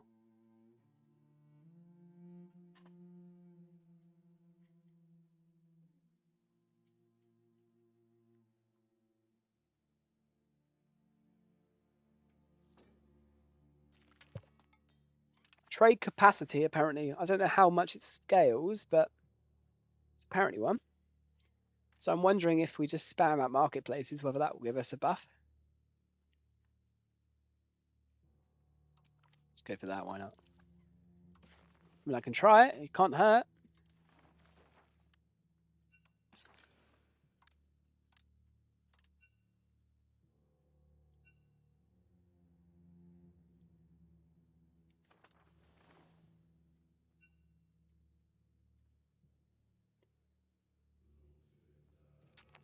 Down to 17th. That's painful. The way great power score works in this is not right. They need to rework it. I would love that in 1.1. It doesn't seem to work right at the moment.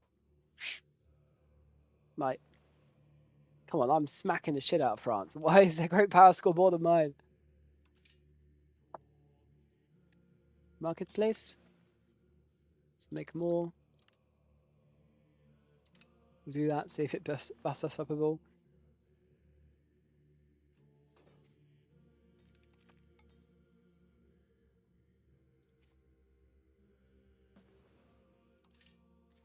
More marketplaces. More. More.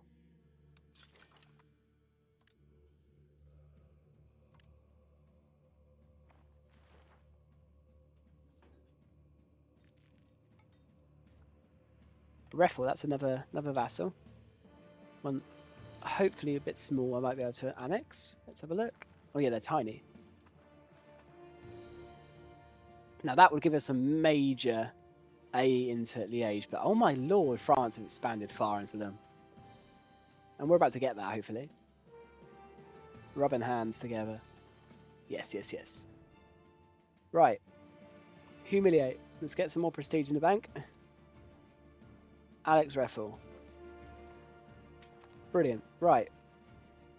How are we doing? Great power score. But what are we fighting this over if our younger sister is on the French throne anyway? Come on, lads. What is the point? 244. We're getting close. Oh my god. We're there. We're almost there.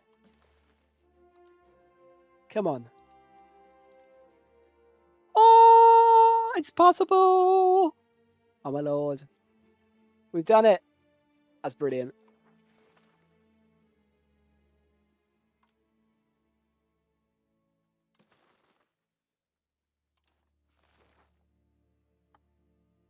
We have done it. Now, do I want to take anything before anything else? Money, perhaps?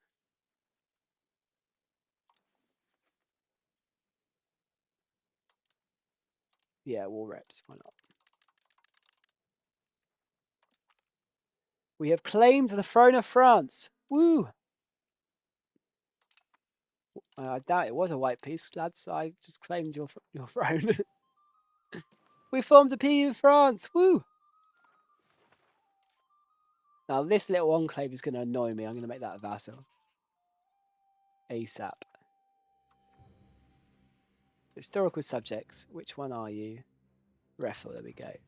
See, Dominion. You can be a fiefdom. Right, well that is an effective little session. I think that's probably a solid place to leave it. Thank you guys for watching. Much appreciated.